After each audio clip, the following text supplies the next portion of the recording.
Happy birthday to you.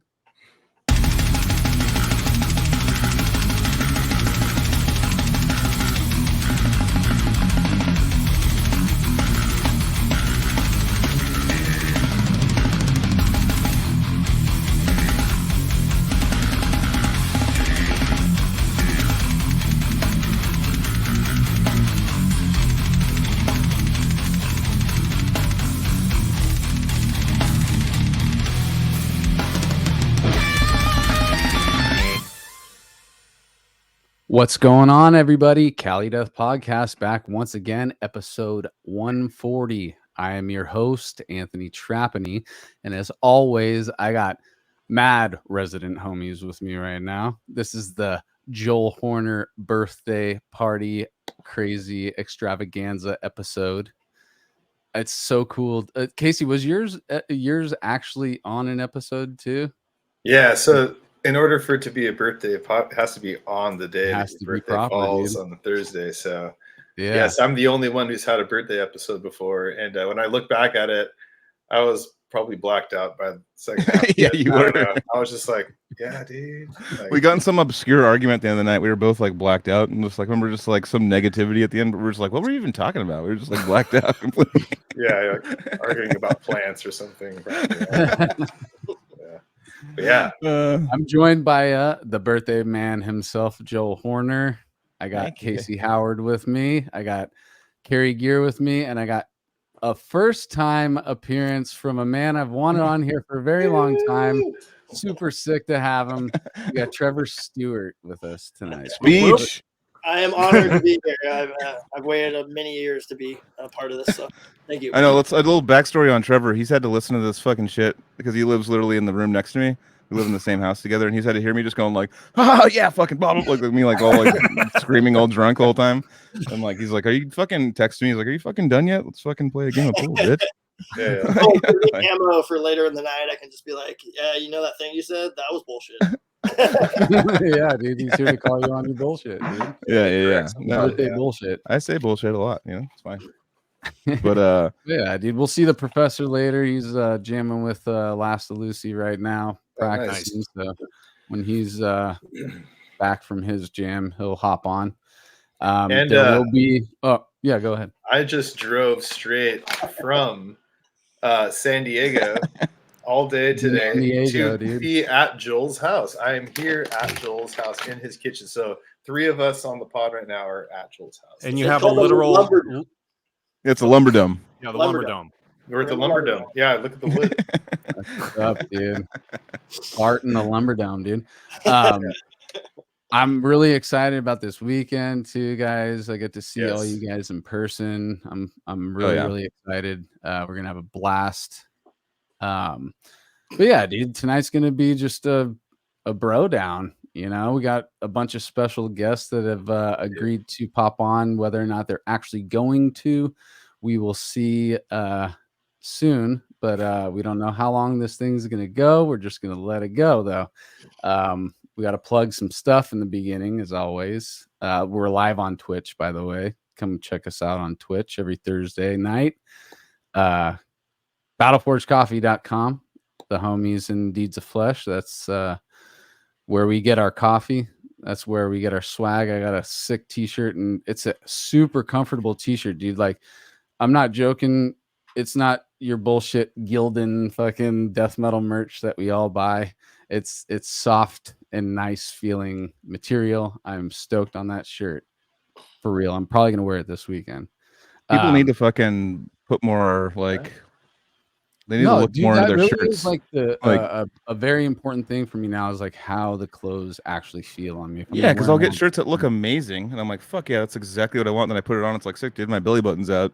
Yeah, it's like shirts that are too short. So the whole shirt turns into like a square. By the second time you wash it, you're like reach up, you're like, dude. Like I noticed that fucking like Prague, like European shirts just get like one size bigger, and that's like this. They're soft and they're a little longer, and they just have it down better. I feel like right, and that's how I feel in a Battleforge Coffee t-shirt. So go get one of those at battleforgecoffee.com, and then if you want to get a different t-shirt that I haven't put one on, so I can't tell you how they feel, but it's a t-shirt that you could get at Cali Death Podcast merch. CaliDeathPodcast.BigCartel.com. That's a different shirt that you could also purchase. It helps us out, and I'm hoping that it's comfortable on you when you buy I own it. one of those, and it's very comfortable. Yeah, there you go. I will second that. That shirt that I got years ago now is still in heavy rotation. That thing, oh yeah, dude, it's worn a lot, so it also gets washed a lot, and it's held up quite well. I wear it all the time. It's awesome. There's like one of those old Unique Leader shirts that just like were super thick. Remember, like you'd wash them a bunch, and like I remember I had a Spawn of Possession one that was like triple thickness on it, and it was like, you remember that thing? I lost it at a party. The cabinet art looks great on my Spawn shirt still today, dude. The full color, old school, Unique Leader shit stayed together nice. Yeah. Maybe not so much the logo ones, but we don't really have to mention that. Like karate gi thickness. yeah. It's this fucking thick, yeah. And the shirts, I get shirts like when you get that. I have those funny shirts I wear all the time, and those are like karate gi on the actual cotton part, and you're just like, when you put it on you, it's like not soft at all. You're just like, fucking, like all this for a joke. This sucks. It does support your lower back, though. Yeah, I like sweating it. Anyways, keep going. But yeah, go to all those places and support the homies and support the show. What else do we got? Oh yeah, tonight starts off the Chicago Domination Fest 8. Oh yeah, that's right. Tonight is kicked off, so if you're listening to this and you're not there, then you're missing out. Oh wow, we're missing out by doing this show instead of being there. Yeah, it's a packed lineup, and we've been plugging them ever since we hooked up with them. You can see the last one. It's the last one, right? Corner there. What? It's the last one ever. They're saying, right? Oh, right. That's news to me. I don't know.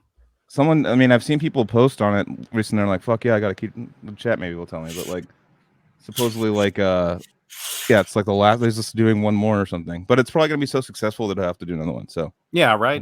Yeah, now Cali Death is involved, so it's it's a different ball game now. yeah, exactly. Yeah, maybe we'll see. We're gonna sell them 11 more tickets. Death Festival at some point in the future. Yeah. What? Oh yeah. The Generator Rehearsal Studios. Let's throw that up for them real quick. Go rehearse there if you're in SoCal. Oh, do I have to do it? Boom. Oh, okay. All right. We're through the woods here, guys. So it's your birthday, Joel, and aliens are real, dude. So how do you feel about that? I woke up this morning with a sickness. I think it might be some sort. Sorry, I'm like posting that we're live.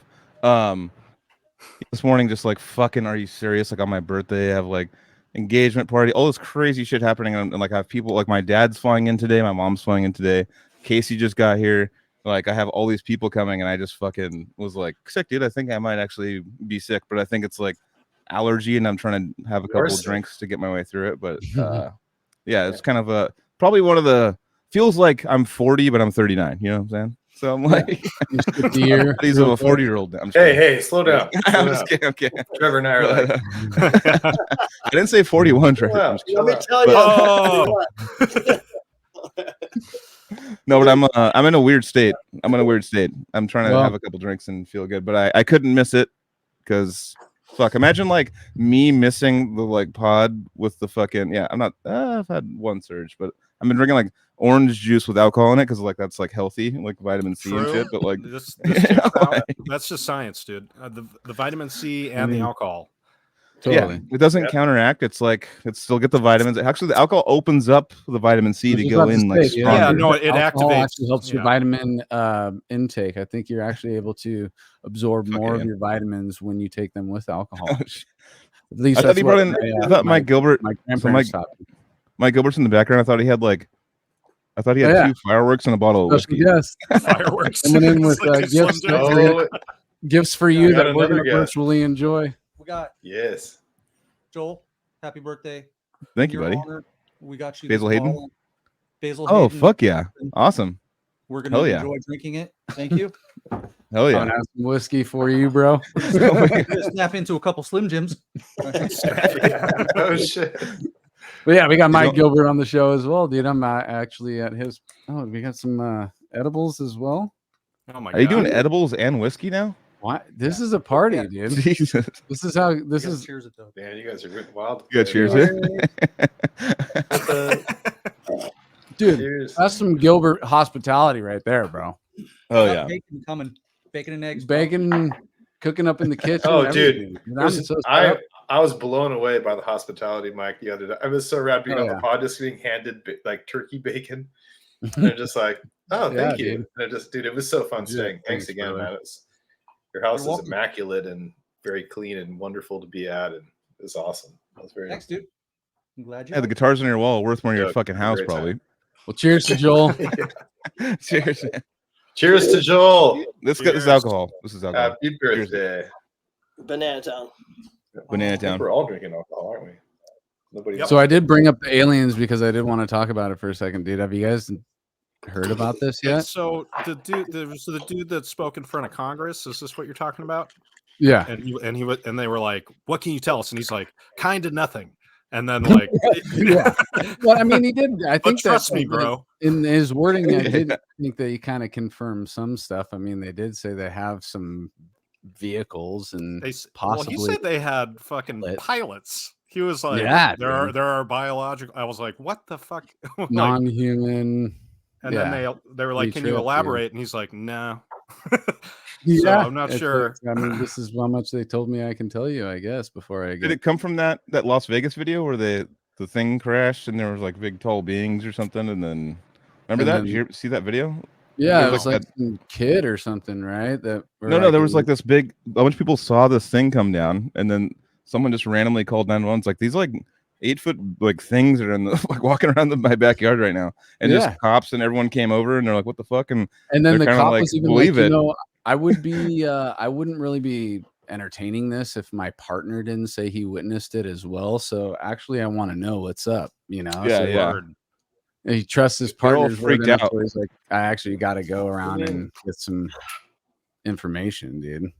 I feel like aliens, though, if they were like all smart, they totally would be able to like work remote. They don't have to like be on site in the saucer. Like, come on. Yeah, I bet you know. They're probably sending Avatar type deals. Yeah. Holograms. Yeah. Holograms. Yeah. Holograms. Crazy shit, right? I mean, anything's possible now, dudes. Now that we got this being talked about in Congress, dude, anything's possible, dude. Well, I'm curious what the government's doing that's using this as a distraction, right? Isn't that normally how it goes? I'm on that side too, dude. Yep. Yeah. There are definitely that's a classic. I agree with this. Look at what's over here, you know, and then grab people. Pass a few laws on the side. Yeah, I think Abiosis has got it. Yeah, nailed it. It's just grab people.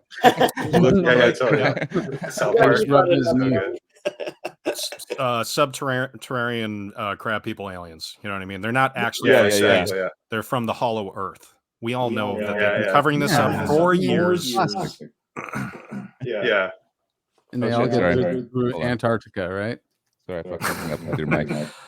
Antarctica is that's the ice wall where you fall off the edge of the earth, right? Yeah. Yes. Because it's a disc. Yeah. Speaking of crab people, I think Carrie was going to kind of take over some ideas on this episode. I'm going to be here in about 5 minutes. I think you guys are all going to be stoked. So. Rad. Okay. Oh yeah. Man, I'm not gonna take over too much. I will say that I'm honored to be here for Joel's birthday, his birthday extravaganza podcast. He just finally turned 24 years old, and we're very happy. He only got his driver's license in the last 2 years, and so we've all been looking after this kid for a very long time. He was 21. He just turned 21 again. He just got a 21 again. Oh, okay, yeah. I've got that in my notes here. Just got a Bowflex. Takes up half of his room. He just lives. Jesus. He just lives inside of a Bowflex. That's how he rolls. That's my nickname. I am a Bowflex. Bro, July 27th has always been a big day in my life because it's Joel's birthday. But it is also when Metallica released "Ride the Lightning" in 1984. It is also when Purple Rain opened in the United States in 1984. It's also the day that Alice Cooper's Indian art store in Scottsdale, Arizona was hit by a firebomb in 1979. And then he freezes. This is an important day in rock history. It's the day that Bruce Springsteen sued his manager, Mike Appel, in Manhattan's U.S. District Court for fraud and breach of contract in 1976. Thanks, Joel. It's an important day, fellas. And will you please try out to be the next Jeopardy host? Exactly. Yeah. It's a smile. I think he's got some more for us. So good. Yeah. No. So besides the aliens and besides the the random trivia, what's on the tip of everyone's tongue, what all the kids are talking about is, of course, not more than a week ago, there was a big announcement, and that announcement was that Creed was going to reunite, and they're going to be doing a cruise in 2024. Now, Creed cruise. Now, this is probably the biggest death metal news that I've heard in over a decade. I mean, how does everyone feel about the Creed reunion in 2024? The cruise name is Summer of '99. So it's very knowing. Yeah, taken a bit higher. It's trying to get taken higher. Yeah, it's too low to the ground, I think. Yeah, they're playing in a blimp. Hey-yo. I mean, I think that really just that's just another. Oh, what happened? I see nobody. So I was just gonna do that. So you do it. That was for same thought at the same time. That was really just funny. more of the '90s trying to do their loop around, dude. Oh, I think what happened. Remember Scott Stapp? Like back in the day, he was like a complete nightmare and was like he was homeless in a hotel room, and he was like asking fans for money, and he had zero money, and he was just all about pills and shit, and like. Where was Jesus then? He lost his faith, Mike. He had to re-find him, dude. He had to like look around, like he found him in a couple needles. He was like in a couple needles. He's like, there he is, dude. There's some bread. There's some wine. No, I know there's some Scott. If you want to see like funny thing, there's one that's like a Scott Stapp drunk at a poker competition, and it's him just like trying to go like to the host. It's like a girl. She's like, "What's up, baby?" Like, trying to like kiss her. Like, give me a kiss. Put that Stapp charm down, dude. He's all, "What's up, dude? You know who I am. I'm fucking Scott." He's Stapp, like, I mixed fucking Oxycontin with fucking whiskey tonight. What's up, girl? You want to hang out? It's all God made, dude. I've had a maybe non-lethal dose of fentanyl tonight. I'm hard as a rock, baby. I mean, I guess a Creed cruise full of Creed fans might be a nice weapon against aliens if you think about it. True. Yeah, no, you weaponize Creed against the aliens. We've all seen Mars Attacks. We all know. We all know that. What would be the best tour? It's like Creed, Nickelback, and like all the like Sugar Ray or something. Is Limp Bizkit, dude. Creed, Nickelback, Limp Bizkit. Oh no, I have a shirt. Hold on, keep talking. Oh boy, here we go. He's got another parody shirt he's got to pull out. I feel like Nickelback people. Oh, what? I don't know if you can see this, but what is this? Creed, dude. You are a madman. Wow. There you go. I need that shirt, dude. I can't. So NCIS sold Nickelback, Creed, Incubus, Stained. It's our greatest weapon. Our greatest weapon against all the back aliens. to CS in that. Wait, what was it? What was the last two? It's NCIS. Incubus and Stained. I'll take those two. But I saw Stained. It was a thing. Yeah, I saw Stained in like the beginning of their shit, like right as the new one. We carried it too, right? Didn't we went to Edgefest in New Mexico? They were all wearing like black Ben Davis setups. Everybody was wearing the black collared shirts and the black Ben Davis. might have been one of the first times I saw like a 7-string guitar live or something. Was he into that? Those guys? No. Okay. Stain wasn't. I might be thinking of something else.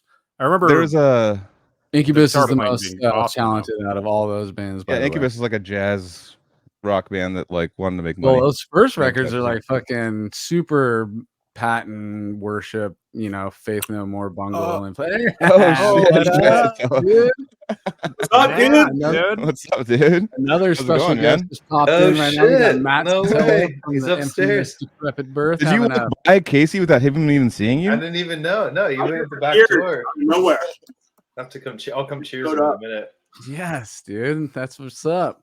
That's hilarious, man. That just made me realize we need to hit up Diego if we haven't yet. But there's got to be some surprises that I don't know about yet. I didn't know about Matt. So, dude, cheers, Matt. Cheers. Yeah, cheers, man. Matt, what's going on, dude? Not too much of dude. It's a meeting of the old Decrepit Birth. Holy shit. Yeah. Hello, Matt. See you, I love how Matt's this. He's just cruising around. Hell yeah, dude. I wasn't drinking and driving though. Okay. You drove and then you drank. There you go. There it is. He's driving and drinking. I know. Driving then drinking. Did you drive the Hellcat? So what do we got going on tonight, guys? We're just fucking freestyling with a bunch of random people. Did you drive your Hellcat? No. I don't even own it anymore. I'm saying shit. it publicly.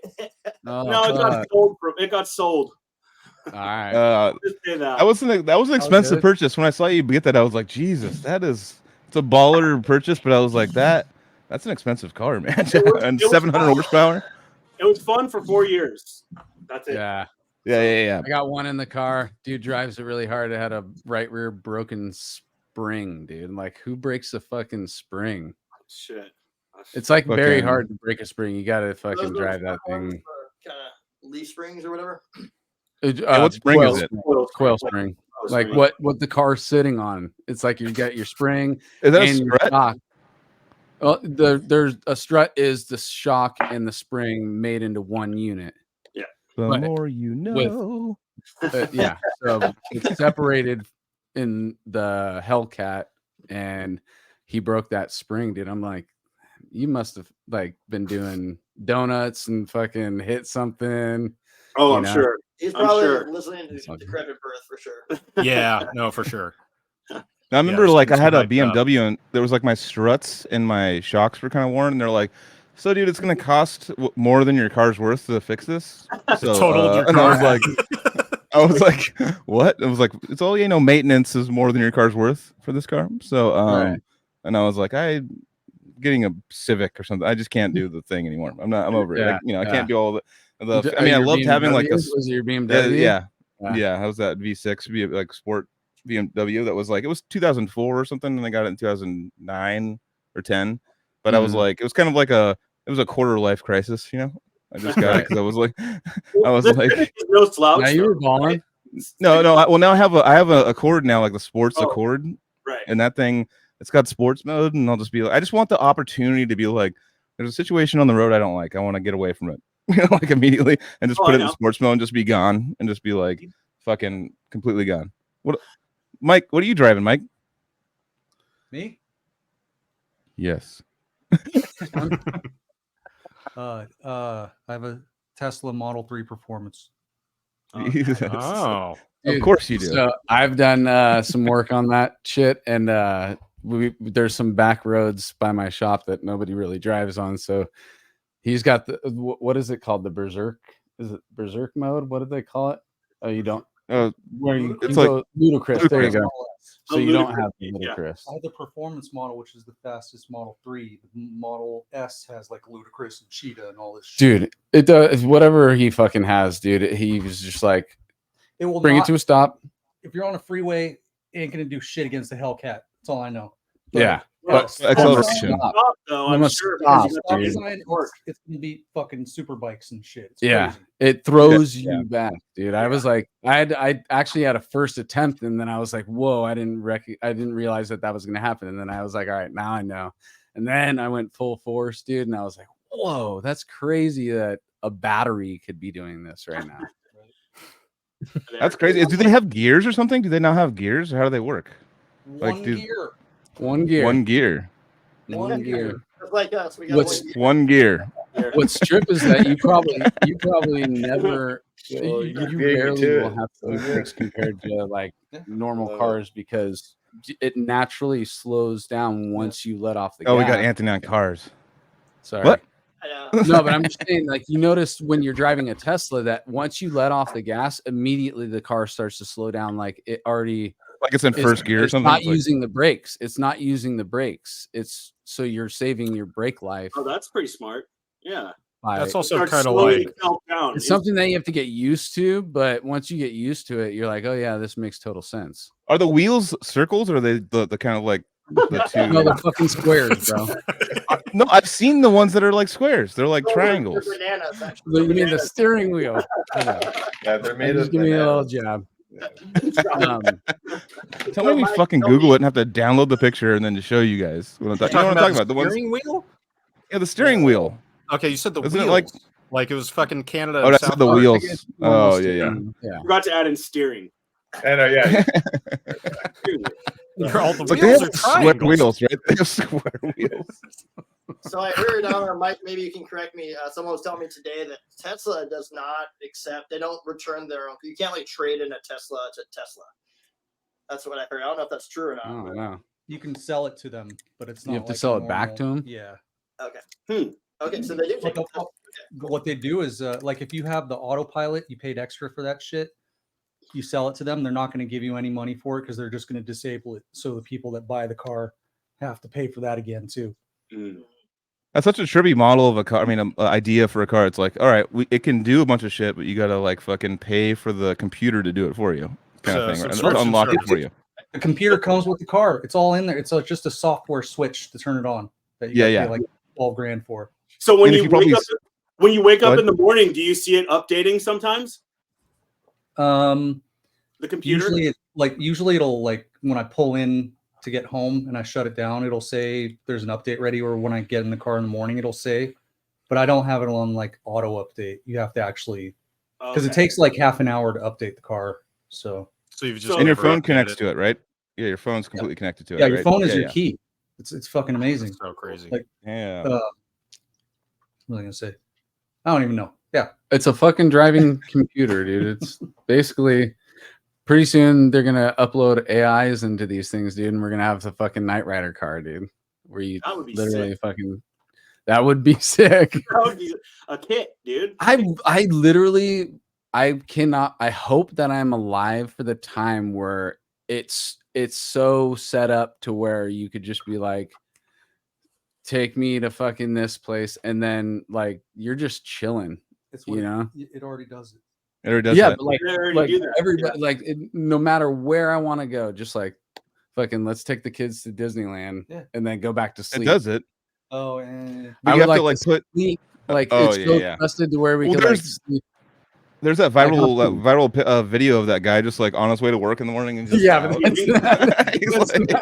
that's not what I'm talking about. That guy is definitely playing with fire because he's like on the freeway of just like fucking rush hour in the morning for he's just like completely yeah. I'm like, no, hey you guys, what any shows coming up that you guys are going to? Anything coming up? Damn, I don't know. We've been to we went to Dream Theater the other night. How was a couple nights ago. With Devin Townsend? Devin Townsend and Animals Leaders. So it was, okay. You know, like Tosin and Javier and stuff. It was awesome. It was at the San Jose Civic, which was kind of it wasn't the San Jose Civic where there's like two Civics. Me and Anthony took me for my birthday to go see Joe Rogan in 2013 or 14 or something. And it's like a separate one, which was really nice. So this one's high, I couldn't see him. And people, that was like one of the more embarrassing fucking like when people before Joe Rogan came out, like people were just going like DMT, like bros were yelling at DMT. Just prime Joe Rogan blowing up. I'm like, dude, there's like fucking trip out, fucking psychedelics. Just like so like not the culture too. I mean, I guess if you get all of them in, like no, there's people that are like super into it and like Terrence McKenna talks and all that shit too, but it's just funny. Like it's like buff bros it's like yelling. Bro. It's a bro. Yeah. DMT. You know. People thought they were in on like the whole like brand new thing. It was like what 2010 you said? 2013 or 14. It was when he was like exploding. Yeah, that would be. People were like, dude, I know the secret. I know that this is how we like activate our brain. You know, they're on the edge of the shit. You know. Yeah. No, he was like time, everything. He's like gospel back then. He was like, yeah. Well, he was still like he was gospel. He was still like underground. But like he was also like getting millions upon millions of plays and stuff. So he was like blowing up, but he was still had this kind of like punk rock kind of vibe where it's like he's just his own man, dude. He does DMT and does podcasts, and that's what he does, dude. He speaks the truth, power. And then like he's like, I'm gonna move to Texas and do $100 million deal with Spotify. Yeah. If I'm not mistaken, it might have been 200 million, by the way. But it couldn't have been that much. Was it 200? I think it was 200, dude. I think it's something ridiculous. Or maybe I'm mixing him up with Stern. Either way, well, no, Stern was like 250 or something. That was like in like 2005 when you did that. Yeah, that's like $500 million in fucking 2023 money. Yeah. No, that's crazy. Stern got some ungodly amount. They're like, we're gonna bet everything on it's Sirius XM. Yeah, well, that's what everyone uses now. No one uses it. I did. It's like now you can make a podcast. I did do it like a podcast. Sirius. Well, it wasn't even XM then. I did get the Sirius satellite because I was a Stern head when he. No, I had it built into my when I got. Yeah, it's in your car. It's in my car, and it doesn't say Sirius. It just says XM. There's just a big button on my dash that says XM radio that I never push, and I think I got a. I remember getting a subscription back in the day and just being like, I don't know, I'm good. And then but I'll try it out, but like it's like still there to this day. If I push it, I just get like a bunch of like ad channels for XM telling me like, dude, we're still in the game if you want to do this. Still here, brother. We're still here. We're still paying Stern. I'm all sick. I love this dedicated button in my car to this thing I'll never use. Awesome. So real that's quick, how just because we got Matt here, I don't know how long he can stay. This was just off the cuff, but what's been going on with you, Matt? You've got tour coming up, right? I do. We're going to be on tour with Psychroptic all through August and the beginning of September. United States, Canada. And then we, at the very last show, we are going to be playing the Live and Outside at the Oakland Metro, direct support for Demolition Hammer. And that's going to be a real special show. So that's part of totally. Yeah, it's a festival. 2-day festival. Two-day festival. The second day has got like Ludacra and Necro for the second day. So first day is us and Demolition Hammer. What are the dates again for that? For that show, it's the September 3rd and 4th at the Oakland Metro. Hell yeah! Oh yeah! Cool. Awesome, man. Are you guys? So I see that I've seen you post about you writing music. What's Well, I'm always writing, but there's so much going on in my life. Life pulled me away sometimes, and work and all that stuff. But what, you work? I work. What work? Yeah, I know. Bill will be pissed.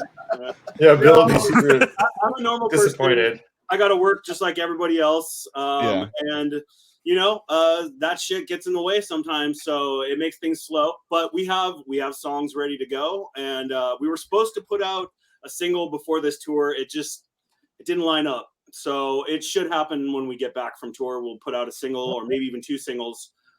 We've got some live songs from the last tour that we've been mixing that we got like a really good mix from the board, and we're gonna put those out too. So look for that and look for the tour. Nice. What's the new style? What's the new style of what's the style that Decrepit's going towards? Yeah, how are you feeling about the new tunes? We're people like to put us in a box. They like to say, you guys are tech death or whatever it is, but we're just death metal, and I like to do a little bit of everything. Right now, I've been really into like a lot of the like brutal slam, like Analepsy a lot. I went and saw them the other night, and so I'm trying to throw some of that kind of like heavy, breakdown slam in there, but also still have what we are known for, kind of the technical, kind of soulful solos and shit. I really wish this new single would have come out, before we went on this tour to give you guys a taste of what we got. But when it comes out, when we get back, I think that'll give people a good idea about where the next album is going to be going. Oh yeah, awesome, man. Oh, man. That was almost like a media trained response, dude. Have you? I'm ready to go at all times. Professional. Yeah. This man's a You're professional. professional. Everyone get the fuck out of the way. Dude, Matt, it's so cool to see you. I haven't seen you in person. When have we hung out the last time, It's Matt? been years, man. I don't know. Maybe you Forever, came out and saw us in San Diego, but it's been a while, man. It's been a while. Oh yeah, in San Diego. That's what it was. In that you guys had the RV rad. That thing was sick. Yeah. Was that before Bill broke his leg? It was the night before. The day before, I think. Yeah. So I remember. Yeah. we just purchased an RV for this tour, so I'm excited to go out in an RV that we actually own. So I don't know. We'll see what happens. Hopefully, Bill doesn't do anything stupid. Have Anthony take a look at it before you. There you go. I'll give it a general inspection. Yeah. Get your alignment all squared away and all that. Just use coupon code Cali Anthony, and it's fucking 100% off for unexpected. There you go.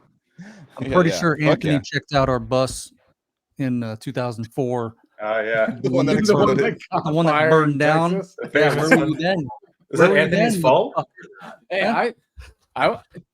The story goes that you guys needed Didn't you guys run the burnt up severed savior front bass drum heads for a long time from that fire? Yeah. But the story goes that you guys had you guys needed tires, right? At some point on the thing, and you guys went and got it, and you got different size tires. Yeah, they were made. Yep.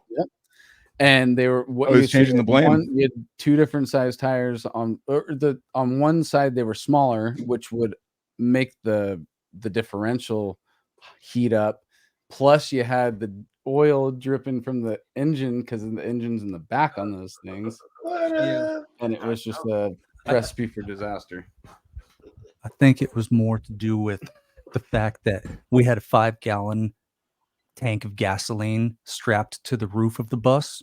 Nice. And we used basically a garden hose to feed the gasoline by gravity into the generator that we had shoved in a little space in the engine bay where you probably shouldn't put anything like in the engine.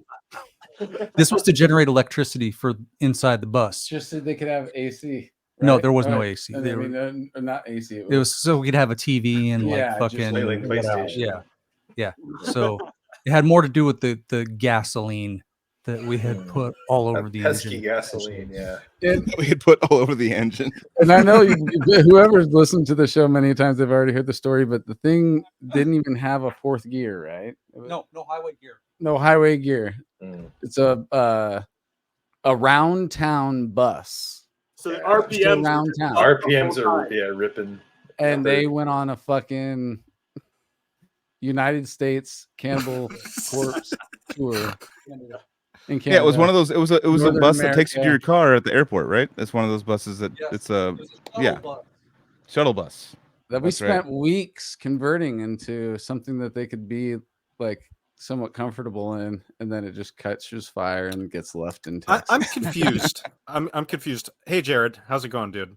Yeah, dude, Jared. By the way, I meant to make a full screen. I removed him. Sorry. Birthday, Joel. Thank you, buddy. Crank yourself up a little bit, brother. Looks like get cranked. Come on, man. Get cranked. Your death metal voice. How about now? There we go. That's good. Is that it? Is it the bus? That's the bus.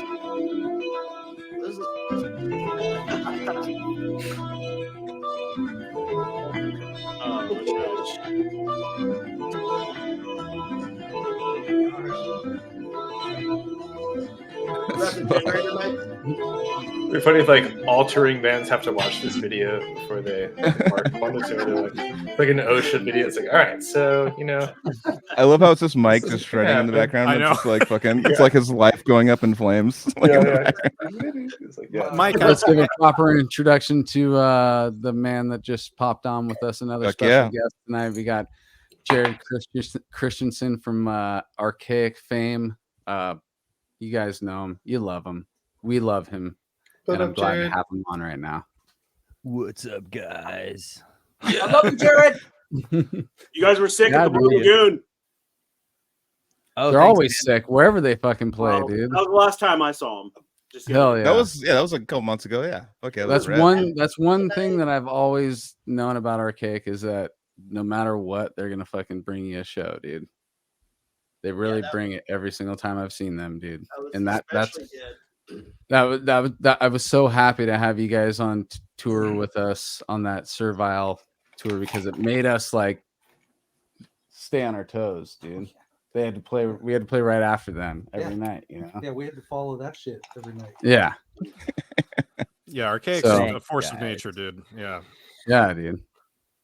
And dude, I think still currently am I going to see everybody this weekend that's on screen right now? Matt, what are you doing this weekend? I'm going to rehearse. I'm leaving. Oh, okay. All right. So, but everybody else right now, I'm here. Right? Are you? Yeah. No, we're hanging virtually. Okay. Anthony's not here, unfortunately. I think Jared's about 10 miles away. Yeah, I'll be there tomorrow in the flesh. Is it tomorrow? Tomorrow or Saturday? It's Saturday, but me and the wife are cruising down tomorrow. I might be around on Saturday for a little bit if you guys are hanging. We're gonna be there all weekend, we'll be hanging. So we're gonna be doing this. Get together and smoke in real life. This is the digital rehearsal. Yeah, dude. If we could go back to the bus fire real fast, Mike, was the generator and the gas can and that whole thing, was that not a feature of the bus, right? That was like an aftermarket. No, this thing we bought a piece of shit 40-foot bus that had seats from front to rear. Okay. We ripped the seats out. There was no 12-volt battery output in the inside of the bus, so we had to use a Home Depot generator I bought, and we those generators, it's in like a cage. Yeah, no, I know. I was just looking at these the other day. Yeah, at Home Depot. Yeah, it was like $300. We took the generator and the gas tank out of the cage. We bought like 20 feet of this clear plastic hose, like almost like garden hose material. So tubing. If any of you guys ever want to move gasoline from one area to another, you never use this material because apparently gasoline eats right through it in not that much time. Is that what the fire was caused by? Huh? Is that what the fire was caused by? Yeah. Down on No. The fire was caused by Anthony's incompetence in assessing the quality of the bus, obviously. Down on a heating up rear end that had oil. Yeah. The differential apparently got really hot. And the hose feeding the gasoline via gravity to the electrical generator that was literally stuffed into like in between fucking where the spark plugs go. Just I wonder what stuffed it in there. And then we ran an extension cord from the engine bay into this bus that we renovated. And I remember you had TV, dude. We had TV, but dude, but check this out. So like after every show, we'd have to and Cannibal, every single place they play, it's packed, right? And everybody would hang out after the shows. It was amazing, but they'd always see this shitty bus and somebody having to be boosted through the emergency hatch on the roof. And then we would have to hand them a 5-gallon gas tank like a 1-gallon gas can after another, so they could fill it up. And we built like 6 bunks that were right by the back door. And my bunk was the lower back bunk. And I used to smoke cigarettes at the time. And all of the gas cans were kept right by my bunk. Oh my God. I'd be laying in bed trying to sleep, lighting up that last cigarette. And I'd look over and that'd be just like 5 cans of gas. And you're just like, the things we do probably gonna happen, but yeah, I don't know. I guess I'm playing with fire. Yeah. Oh, I like the idea of you boosting someone through the emergency hatch in the roof, and you're just like, "Listen, dude, we got to watch The Matrix tonight." I don't know, like, well, even you and your Band of Brothers. We were into Band of Brothers. Oh, well, you know, in that case, I get it, dude. I mean, you got, Colonel Winters, saving the Winters there. Yep. Yeah, Cap Winters. Wild Bill Garnier. So wait, why were you going through the roof hatch? Were the doors didn't work either? What's that? What? The doors did not work over there on the bus? To what? To the roof? Why were you going through the roof hatch?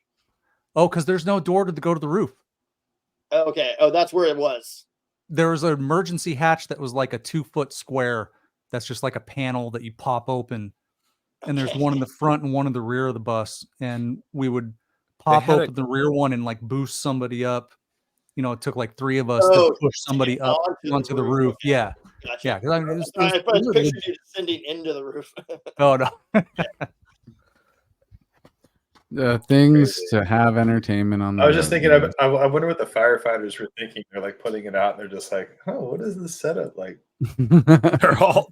So what happened here? And you're like, "Well, we had gas on the roof that we're feeding via gravity to a fucking Home Depot, Home Depot generator that we stuck next to the engine."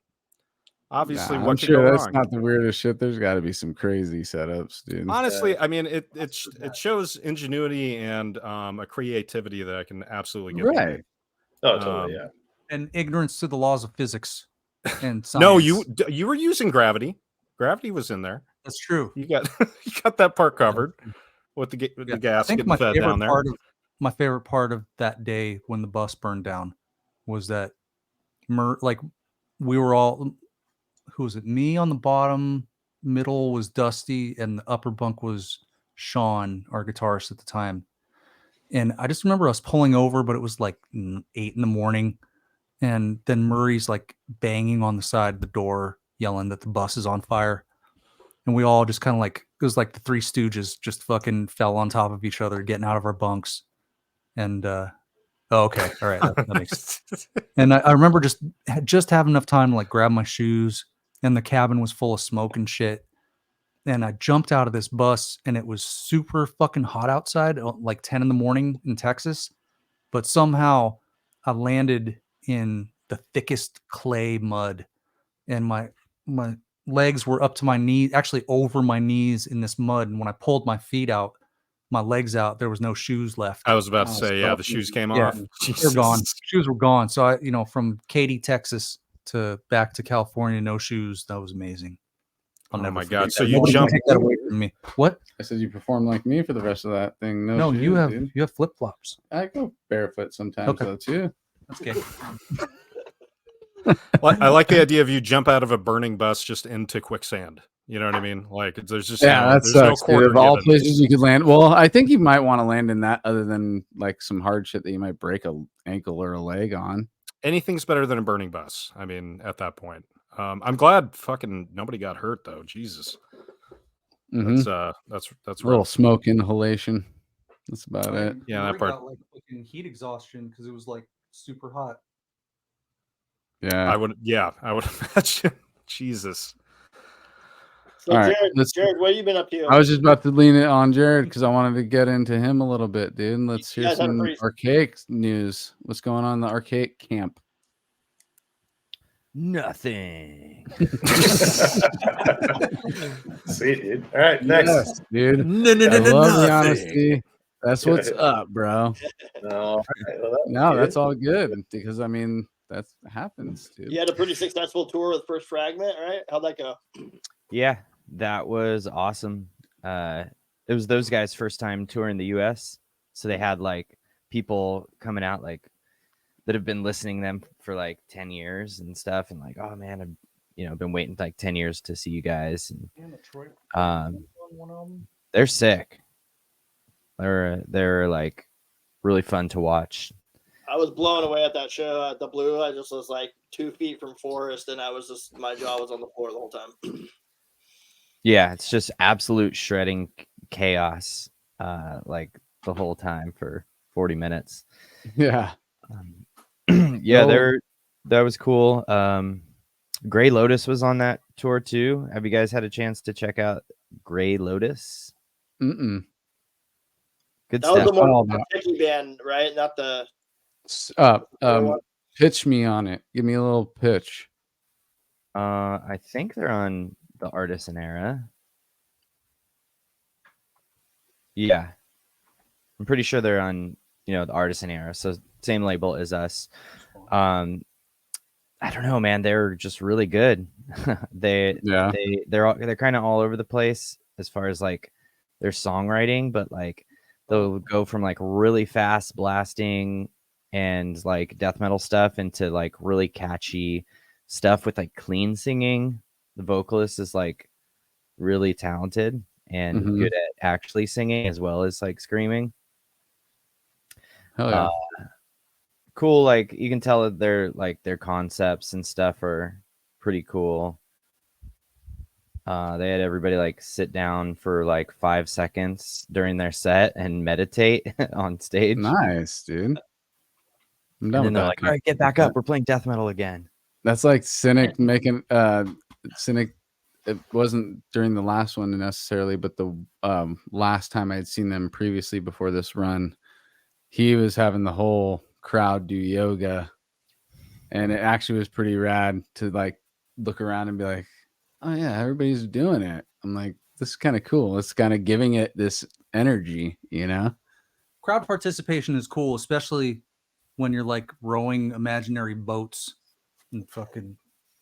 Oh yeah, I saw the Gojira. Was that Gojira doing that? It's like some huge Europe festival, and everyone sits down on like a dirt outside, and they're just doing this row thing. I was like, wow, this is cooler than the one. I don't remember what band it is, but it's amazing that I don't even know how do you come up with that?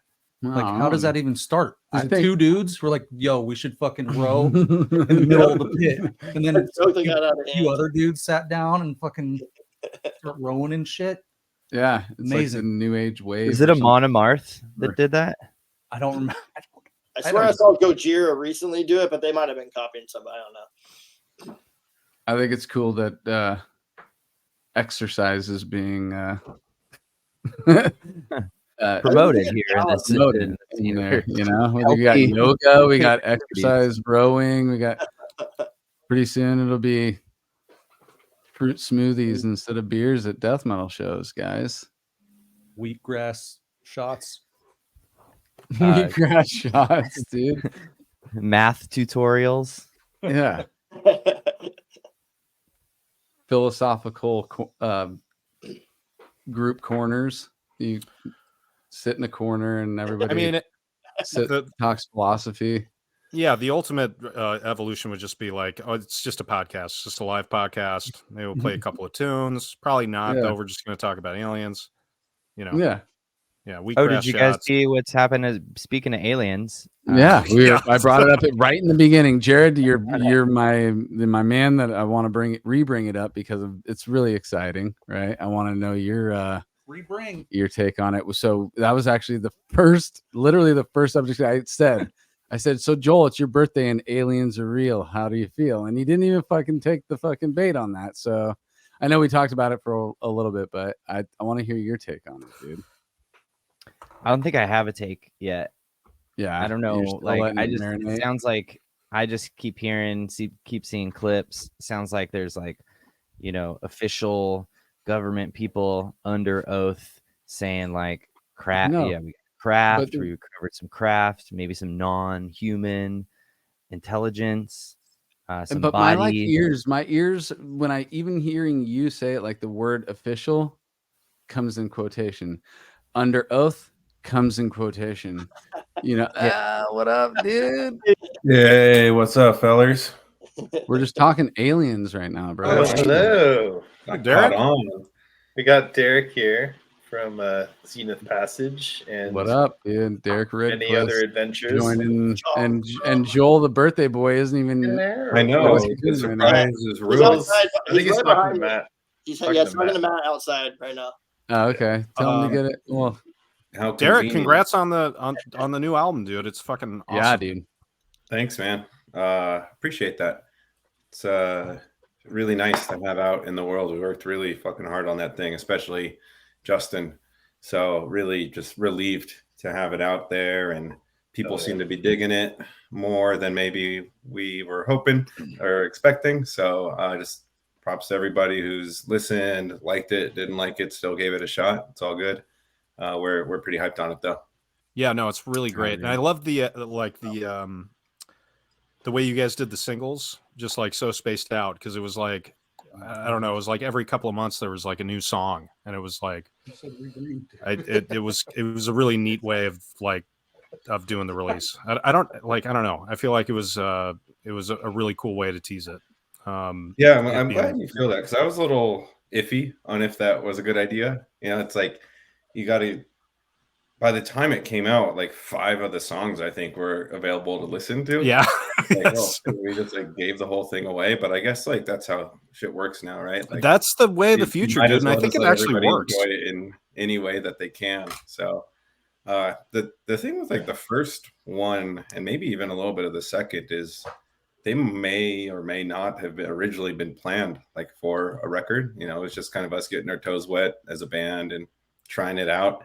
And then just as the record evolved, like they definitely had context in a place, and like we're part of the story of the rest of the record. So I'm happy they found a home and didn't just get lost to like singledom out there in the world.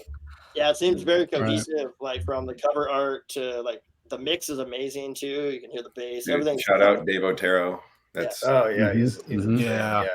Like, I have nothing to do with that, so I can proudly say that I think it's like the best sounding death metal record I've ever heard, regardless of like the content, if you like it or not. Like, I think the fidelity of it is just incredible, and couldn't be happier with what. Yeah, it is got a sharp sound to it for sure. I haven't had a chance to cutting as hell. It's got to be a really cool feeling to be able to say that about your record. You know, like your own record, like it's the best sounding shit I've heard. Like it's gotta be such a good feeling, dude. Yeah, a big part of my life is like, and my work is like being totally objective, and so like I hope I don't come off like a dick, be like, oh, it's the best shit. But, like, I didn't do it. It sounds amazing. Yeah, that's totally cool. Any of the riffs, and I think most of the riffs are incredible. Like, all right, so pause. Everybody, go listen to What's up, buddy? What's up, dude? Fucking album of the year so far, guy. Oh, thank you. Yeah, here we go. Jesus Christ, man! I remember that was an exciting thing to start. Like, I was texting you, Derek, like when I was listening to it, because I was just going through the journey of the album, and because I've heard that you guys released a lot of songs pre-album and stuff, and so it was. Are we saying the same thing you guys already said? I was kind of said exactly what you're kind saying. of already. Okay. No, go on. You're the birthday boy. Dude, it's your birthday, dude. Let's do it again. I want to hear your opinion on it.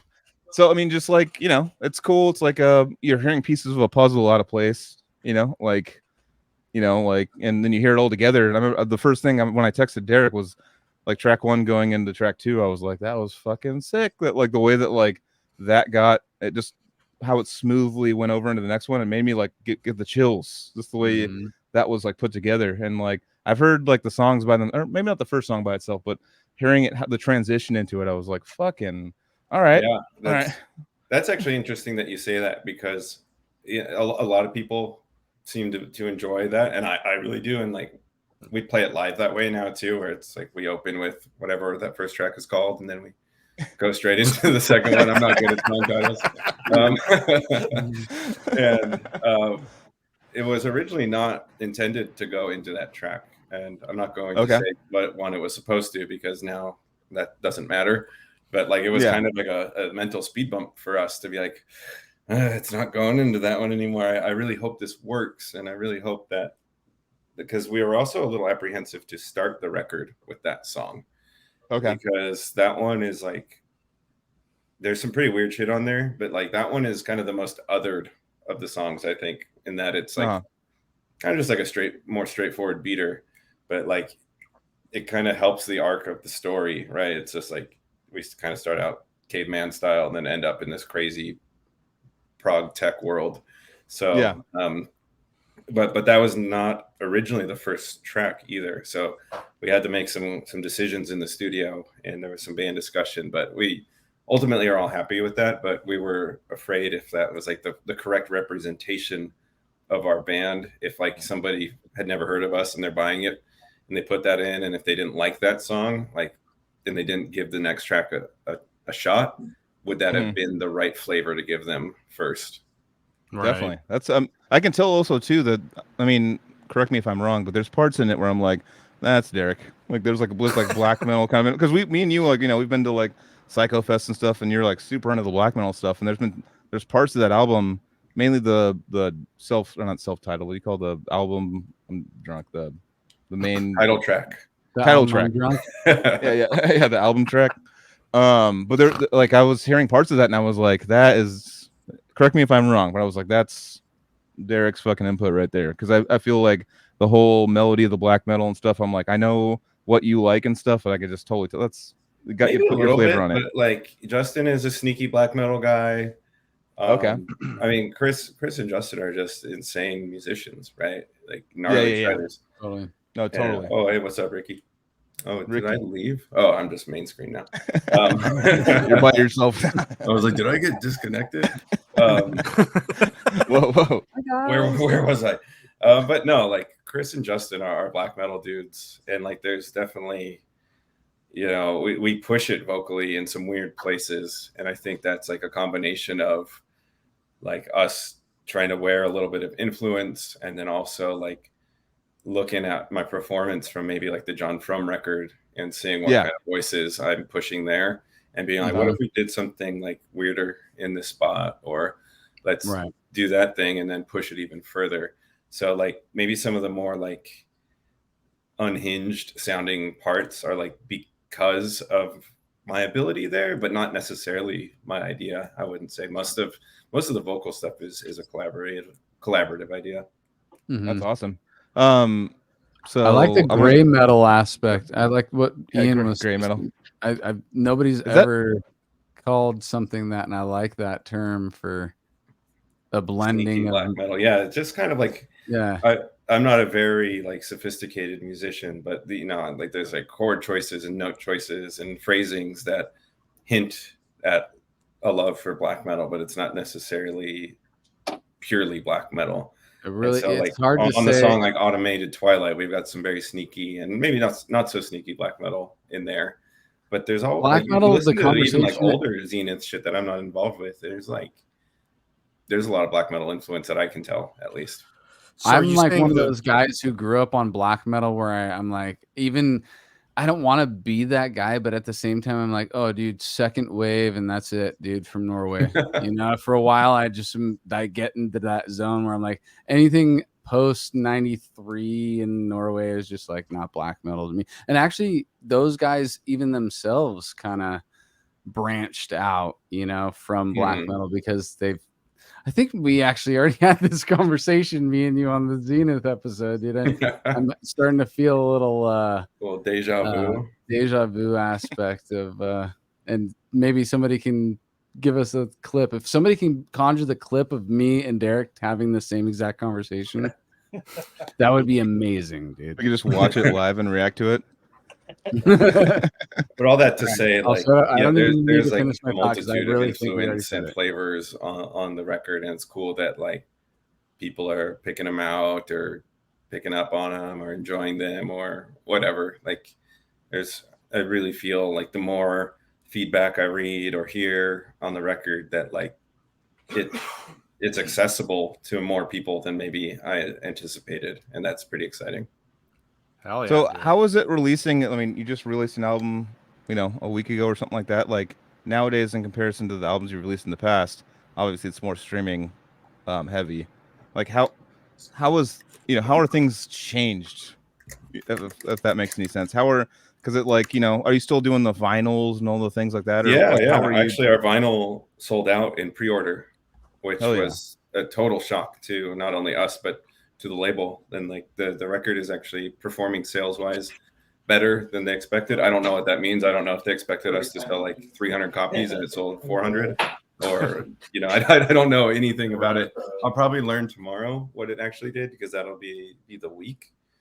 But you know, it's coming from like from like Planetary, for instance, that like was in the top 100, I think, on the Billboard, and it sold like thousands of copies. You know, that was a whole different era, and like streaming wasn't as big of a thing, so it was expected. But I'll be interested to see like streaming numbers and all that.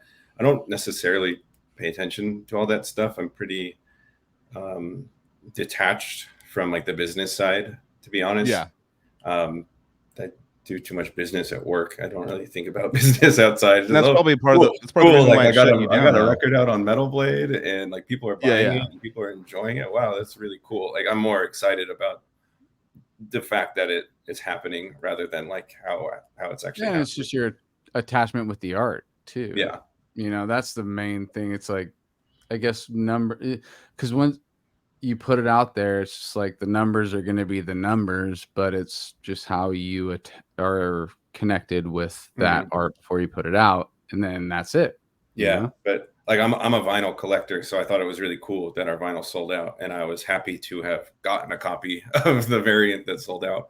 And so I think like the more exciting thing than if we sold X amount of records is that like we're actually totally gonna do a repress of the record already, and that's it proves that there's like people who want to own it on vinyl and like hold it and listen to it at home and read the lyrics and stuff. So I think that's pretty cool. I feel like a kind of like I'm like one of those people. Sorry, Gary, to cut you off. You go next. But like I collect. Sorry, we just don't talk at the same time. But like as far as like I collect vinyl, just to hold it in the. I want it in the package. I don't want to open it. I mean, there's certain vinyls that I've opened and stuff, but like I just like that. It's like a little. I have no idea. I use the streaming stuff, and that's easy. And I hate to like promote it or whatever, but. I just think if you're into a band and stuff like that, just to have that vinyl just feels cooler. I have no idea why. I think it's the coolest piece of merch to buy from a band, because the most important thing about a band is their music, right? Not a t-shirt or like I've got my Fallujah koozie here. I bought this from them because you're cold. But like we love music because of the music, and the vinyl is like a piece of art that you get to hold in your hand. And whether you listen to it or not, I think is, you should listen to it, but it's almost irrelevant because most of the listening we do is outside of the comfort of like sitting down and listening to music. So I think it's like the neatest way to support the music a band is producing and like hold the actual largest format of it and appreciate it in some way. I do think you should open your vinyl to just like look at the variants, because like each one is unique. Assuming it's colored. So like, if it's a splatter, maybe you got like a sick ass splatter and you'll enjoy it a little more knowing that it looks cool. Or maybe you got like a shot one, it pisses you off. And you're like, goddamn, I'm probably the worst one in the group. Yeah. That's awesome. No, that definitely is like, it's just one of those special things. I feel like I want, like my whole goal, and I'm sure you do this, but I think one of my favorite like ideas, but I'm like super ADD and I'm just jump around from song to song. It's just I had friends that were like, we all hang out. Each one brings a vinyl. You guys get to put yours on front to back, and then go to the next one, and then go to the next one. It's not like there's no like this instant like connected to YouTube. No, let me show you a video. No, this video is like like none of this like constant change, which I'm kind of in the mindset of like I think of a song and I'm like, oh, this song reminds me of this song. Let me show you this song. But like just sit there and just fucking get through the vinyl, like experienced from front to back. It is like a full experience, and it's fun when you could just let it go, and that's not an option to change it.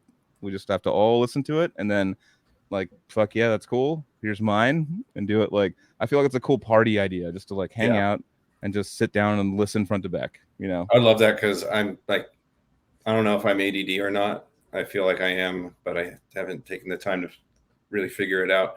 But like, I can't even decide, so I just like sit in silence and stare. Yeah, me too. And it's just oh my god. All right, but we've been cutting Carrie off for like what, 5 minutes now? No.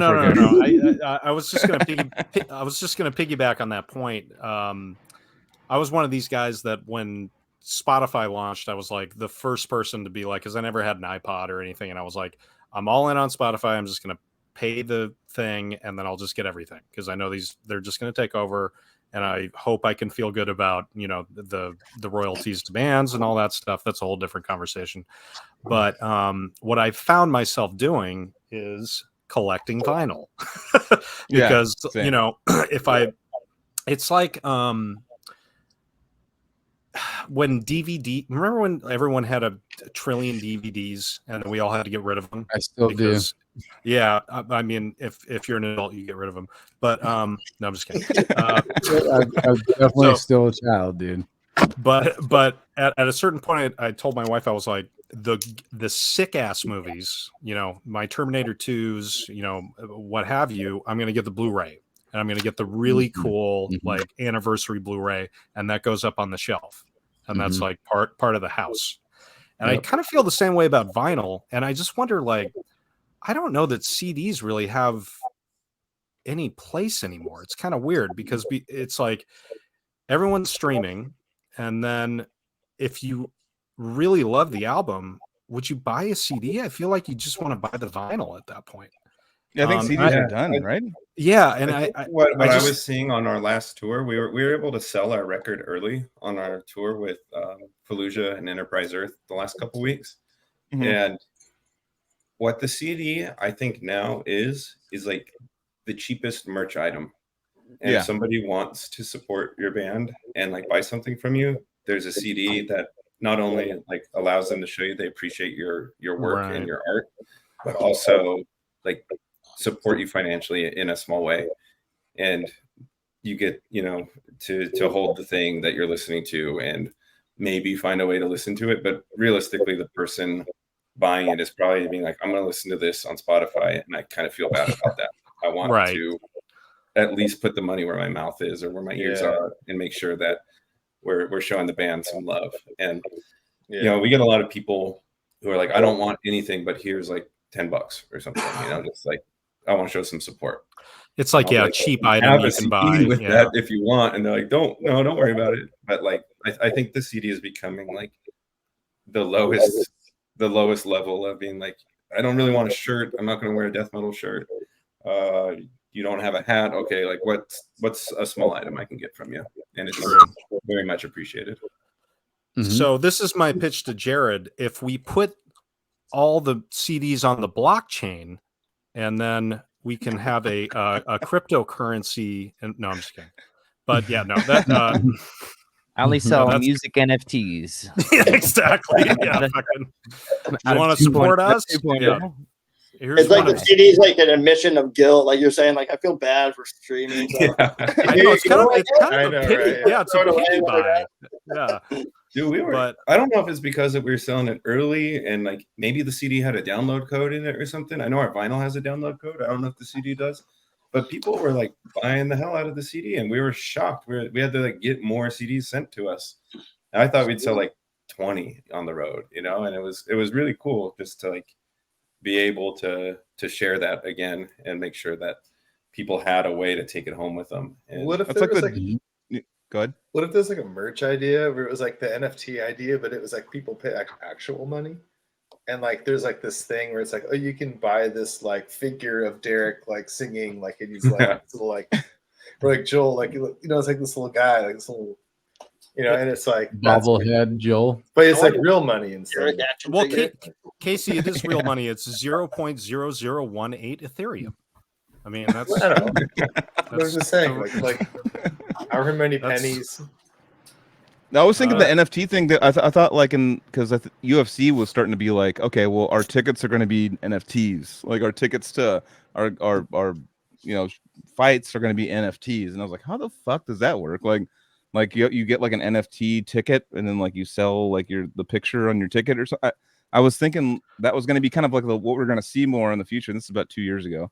I think that's probably going to happen. I feel like you just can't you can't still bot like someone buying up all the tickets and all that shit, because like technically there is a good idea there of like, hey, this should be like a thing that if you can't make the concert, maybe the ticket goes up in price, or it's like a but here's the problem is it's like I'm buying this ticket as an investment in my future. You know what I mean? Like I don't know if that's like what you want music to be. You know what I mean? So I want Jared, you speak on this because you know about NFTs. Is that like a possibility of like concert tickets being NFTs?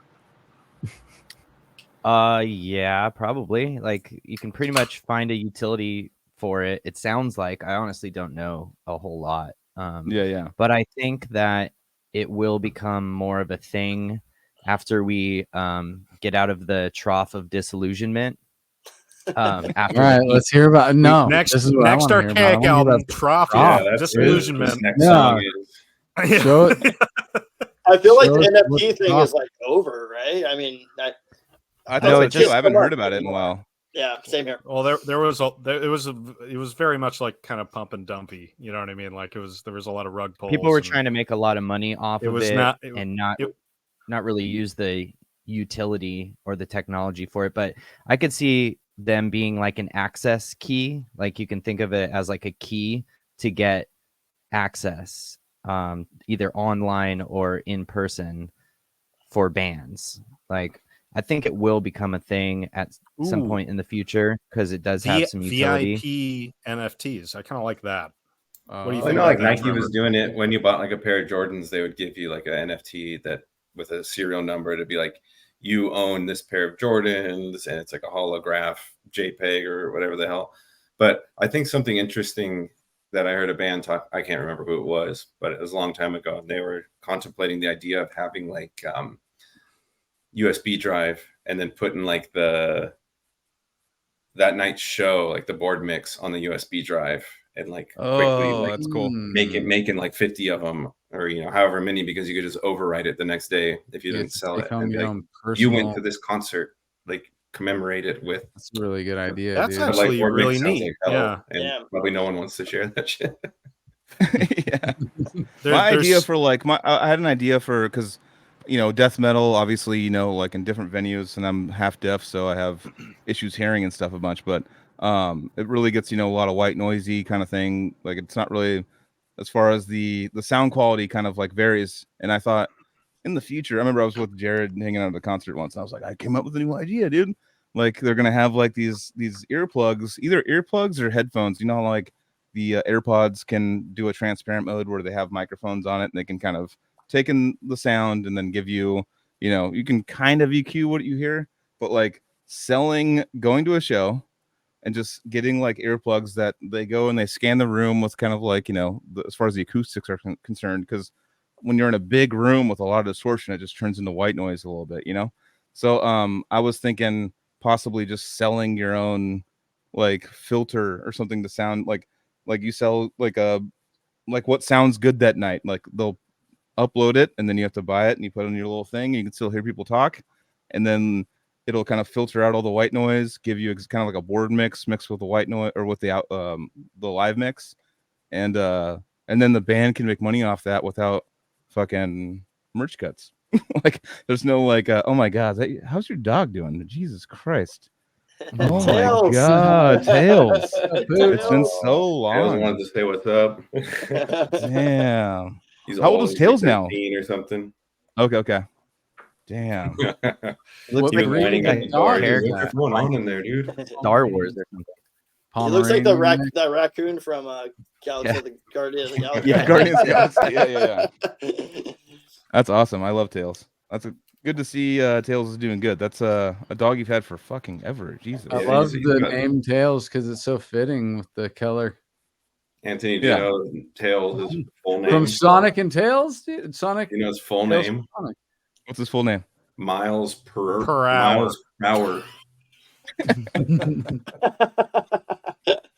How's his teeth doing? They're all gone. He's got 3, I think. Poor guy. I love that guy. I remember going to your house for that Opeth show.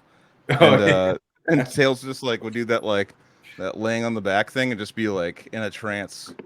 Just like totally, they could just go and touch him and just be like, just wouldn't even move. And I was like, is this okay? Is everything good with Tails right now? Like, that was the night that you slept in Derek's bed, right? I actually told Osa about that the other night. We like went to bed. We all went to that Opeth show. They're playing Ghost Reveries all the way through, remember? Mm-hmm. And Javier, we had a bunch of friends there and stuff. And I was sleeping on the couch, and I just woke up in Derek's bed, and Derek was sleeping on the ground. And I was like, oh no, what happened? Like I was like, because it kind of had the same layout of my house I was living in at the time, so I knew that where the bathroom was like kind of near that. And I probably was like, after I peed, I was like, all right, back to bed. Back to just like, and it's like, and he was just like, dude, you like kicked me off my bed last night, and I was like laying diagonal on his bed, just like while Derek's just like sitting on the ground or laying on the ground. I'm like, being a good one of those nights, you know. Derek has a way different story than that, don't you, Derek? Not suitable for podcast. More romantic. Yeah. But my dudes, I do gotta get going. I just want to pop in for a little bit. I appreciate it, man. Up. Say happy birthday, Joel. Thanks you, buddy, for showing up, Derek. That was awesome. Yeah, for sure. That was awesome, buddy. Hey, man. Congrats stuff again. You're a monster, dude. The new Zenith is amazing, dude. Thank you. I'm so happy for you guys. If our listeners haven't checked it out, please do. The Zenith Passage Data Elysium. It's out now. It's got riffs. Yeah. It's got solos. It's got sick bass production. It's got everything you need to enjoy death metal. Fuck yeah, brother. Thanks for coming on, man. I actually really appreciate it. Have a good night, guys. Enjoy the rest of the pod. You too, man. Hell yeah, buddy. Have a good night, man. All right. Later. Take it. Take it. I said take it easy. I didn't say take it easy. I just said take it. Take it. You did the Take it away. Yeah, take it. Well, take it. Did the you hang up the phone? Take it in the finish. kitchen. I was like, take it. I don't need to worry about finishing sentences, dude. It's my birthday. I'm glad he Totally. pronounced the name of the album, because I was like, yeah, Data Elysium. You know what I mean? What was it? How did he say it? How did he say it? I think it's Data Elysium. Yeah. Okay. Right? That sounds right. Yeah. Yeah. Data Elysium. Data Elysium. Justin did a post feel today. like you want to add an extra syllable in there, though. You know. Yeah. I love. I thought it was Data like Elysium. Dita. I thought it was like some sort of Dita Elysium.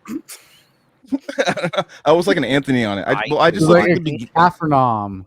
Well, I looked at the beginning of the word and I looked at the end of it and was like, I'm not doing the middle shit. I'm just gonna make up my own fucking, my own story of what it's called. It's like whatever, lazy. You're like, I love Desium, dude. I fucking the new Zenith Passage album, Desium. I love Desium, dude. 2 containers. Sick, dude. Really feel it. It's a conversation. Don't feel this right now. No, I need to keep. Oh, sorry, we're having our side conversation about it. The edibles. He's like, "You want some more of this?" I'm like, "Dude, I'm being serious." When did Mike started eating edibles? He's like a whiskey, like a fancy, like Basil Hayden. Like actually, for my my dad's birthday and my stepmom's birthday that just came through, I went and purchased. Osa and I went and purchased like fancy ass. And what Basil is that? Just the normal one? Is that the normal one?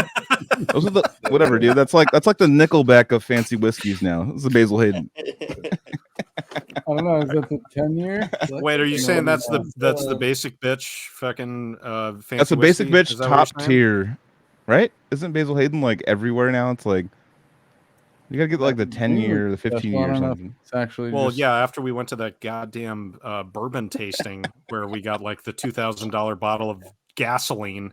He's like, yeah, take this fucking eyedropper of water and unlock the flavor. And me and Carrie like got super drunk the night before, and then in the morning, my dad's like, "Hey, come down to bourbon tasting," and we went to like what's like fancy at like the most like this bottle's like there's one by the way, 1 in a million kind of at like 9 a.m. too. Like this is not it's not like swing by at 1. It was like, dude, get here bright and early, Casey I'm sorry, ready to go. You were taking it and I'm about to vomit. You were about to vomit like multiple times, and you just would hand me the glass, and I'd be like, just take it like a shot. But like I understood all the tastes he was talking about, and bourbon's that's fucking tech death, dude. Bourbon is tech death. When you get to down to the we have Gilbert eat another gummy and then play a severed song blindfolded like he does on his Twitch thing.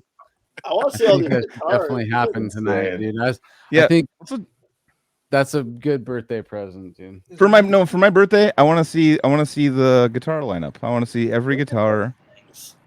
All right, yeah, you guys have your cool. you guys can jerk off on gear for a while. Yeah, do that, dude. Hey, but also it's my birthday and I can cry if I want to. No, that's what I'm saying. No, I'm excited for you.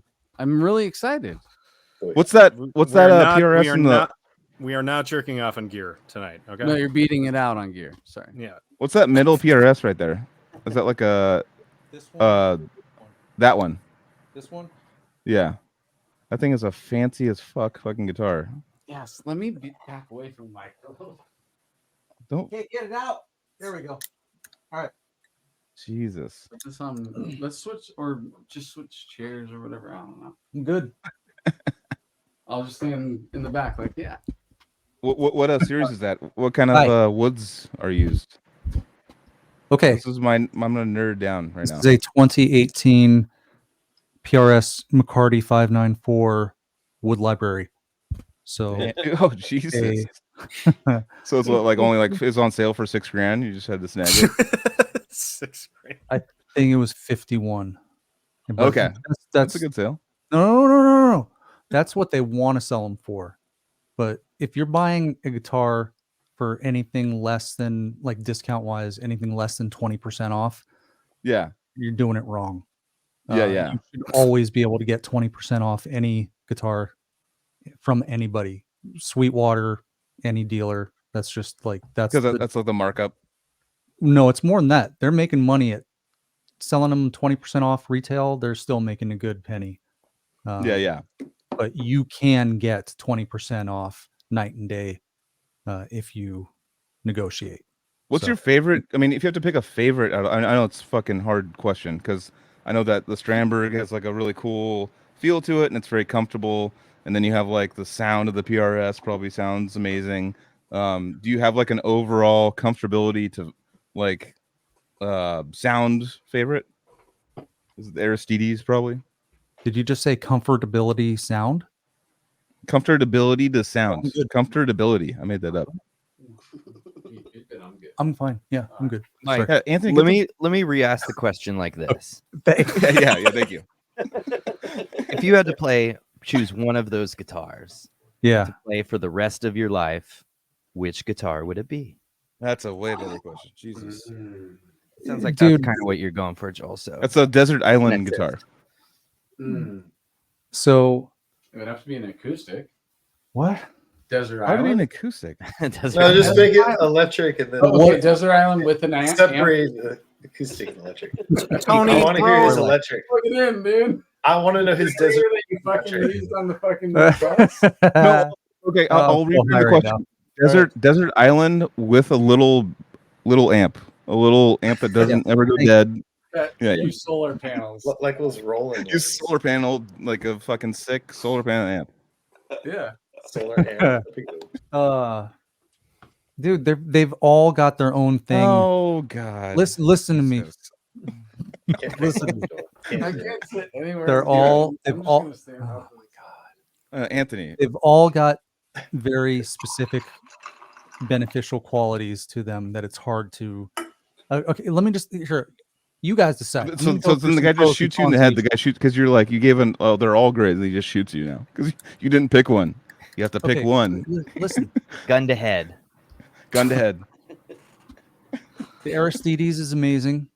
It does not change shape or anything depending on humidity and climate, temperature. It's very resonant, very loud for a synthetic wood guitar, or it's a composite. It's like their proprietary material called Arium, which they say is like microscopic glass beetles. Beetles? Beads. Glass beads. Wait, that's what the body's made out of? I thought it was metal. It's they have a mold and they pour this proprietary composite plastic into the mold, and then they lay down a sheet of carbon fiber, and then they paint on some more of this material, and it's all one piece. The heel, the neck joint is non-existent. Can we see that one? Yeah, grab it. Yeah. Trevor, is this your psyop to get me to buy one of these? This is my favorite. I want one of these. I don't even play guitar. But that guitar is great. I loved it. I played Pink Floyd on this guitar. Yeah. Oh, that's a beaut. I gotta say. So good shit, dude. It's made in the Netherlands, so it's got that like German precision going on. Even though they're not German, I just lump them all together. So sick. Wow. Everything, the tolerances on this are so precise. I'll put it this way: the guitar that I just placed an order for a few months ago, which is a headless version that they make now, I requested that the action at the 24th fret be 2 point, what would I say, 2/64, 2.5/64 of an inch, and then the low E be 2.75/64 of an inch, which is nothing. They're just super precise. Because they can, because there's no wood, so they can do that, right? Yeah. I mean, it's an incredible piece of engineering. I like that term. So you're taking that one to the desert island. It's probably the best bet for longevity, since it's because no wood. Yeah, no like warping. Yeah. Okay, that makes sense. And it does everything really well. It's really resonant. You would think that like a plastic guitar wouldn't sound great, but this thing sounds just as good unplugged as any of my guitars, and it's probably insane. Is twice it about as loud. about $4,000 for that one, or $5,000? Yeah, something like that. Yeah, I think it was a little less than that, because it's the raw. Yeah, it's the raw version. It has no paint on it, so it's just this like textured, oh wow, that's cool. Colored plastic, basically.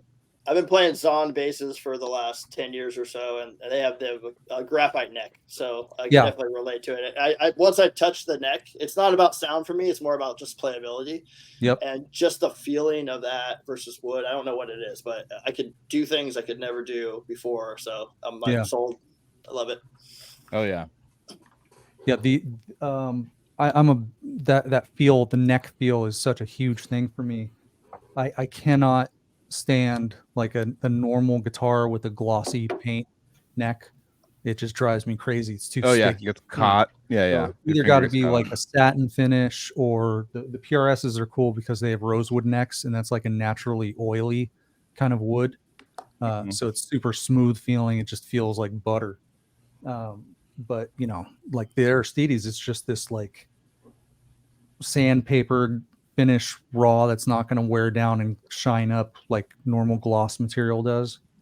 It just feels fantastic. It's Anthony's grabbing guitars now. He's just grabbing guitars. Look at him. Jesus. How do I get it out? How do I get it out? Hey guys, you got your guests.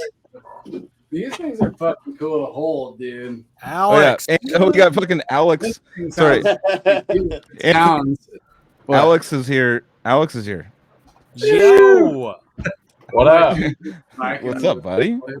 I was about to chime in and say I fucking hate those guitars, but I don't want to do you any disrespect, dude. You really hate them? I tried them at NAMM, and I was like, I tried them at NAMM, and I was like, I can't do it. I agree with you that the gloss neck fucking sucks, but I couldn't do those either. I don't know. So is it like what I was thinking? What I was thinking with the Aristides, and Mike, those like indentations where your hand goes. Does your hand fall into them a little bit, or kind of? When you're depending on a guitar that you're used to, you kind of have like little landmarks that you can feel around. Whether it be a volume knob or the switch, pickup selector. Anthony, kind of Anthony in the background's a knife. He's just walking around with like a $5,000 guitar. He's like, what about this one? He's like the Golem of death metal right now. Fucking Anthony going full goblin mode back there, dude. I'm waiting for an in to talk about the back of this fucking neck, dude. Like, that's like a pyramid almost. Like endure neck. Yeah. How is that an old one? That's one of the older ones, right, Mike? This one is. Oh, okay. Like, where it's got like a super like ridge neck.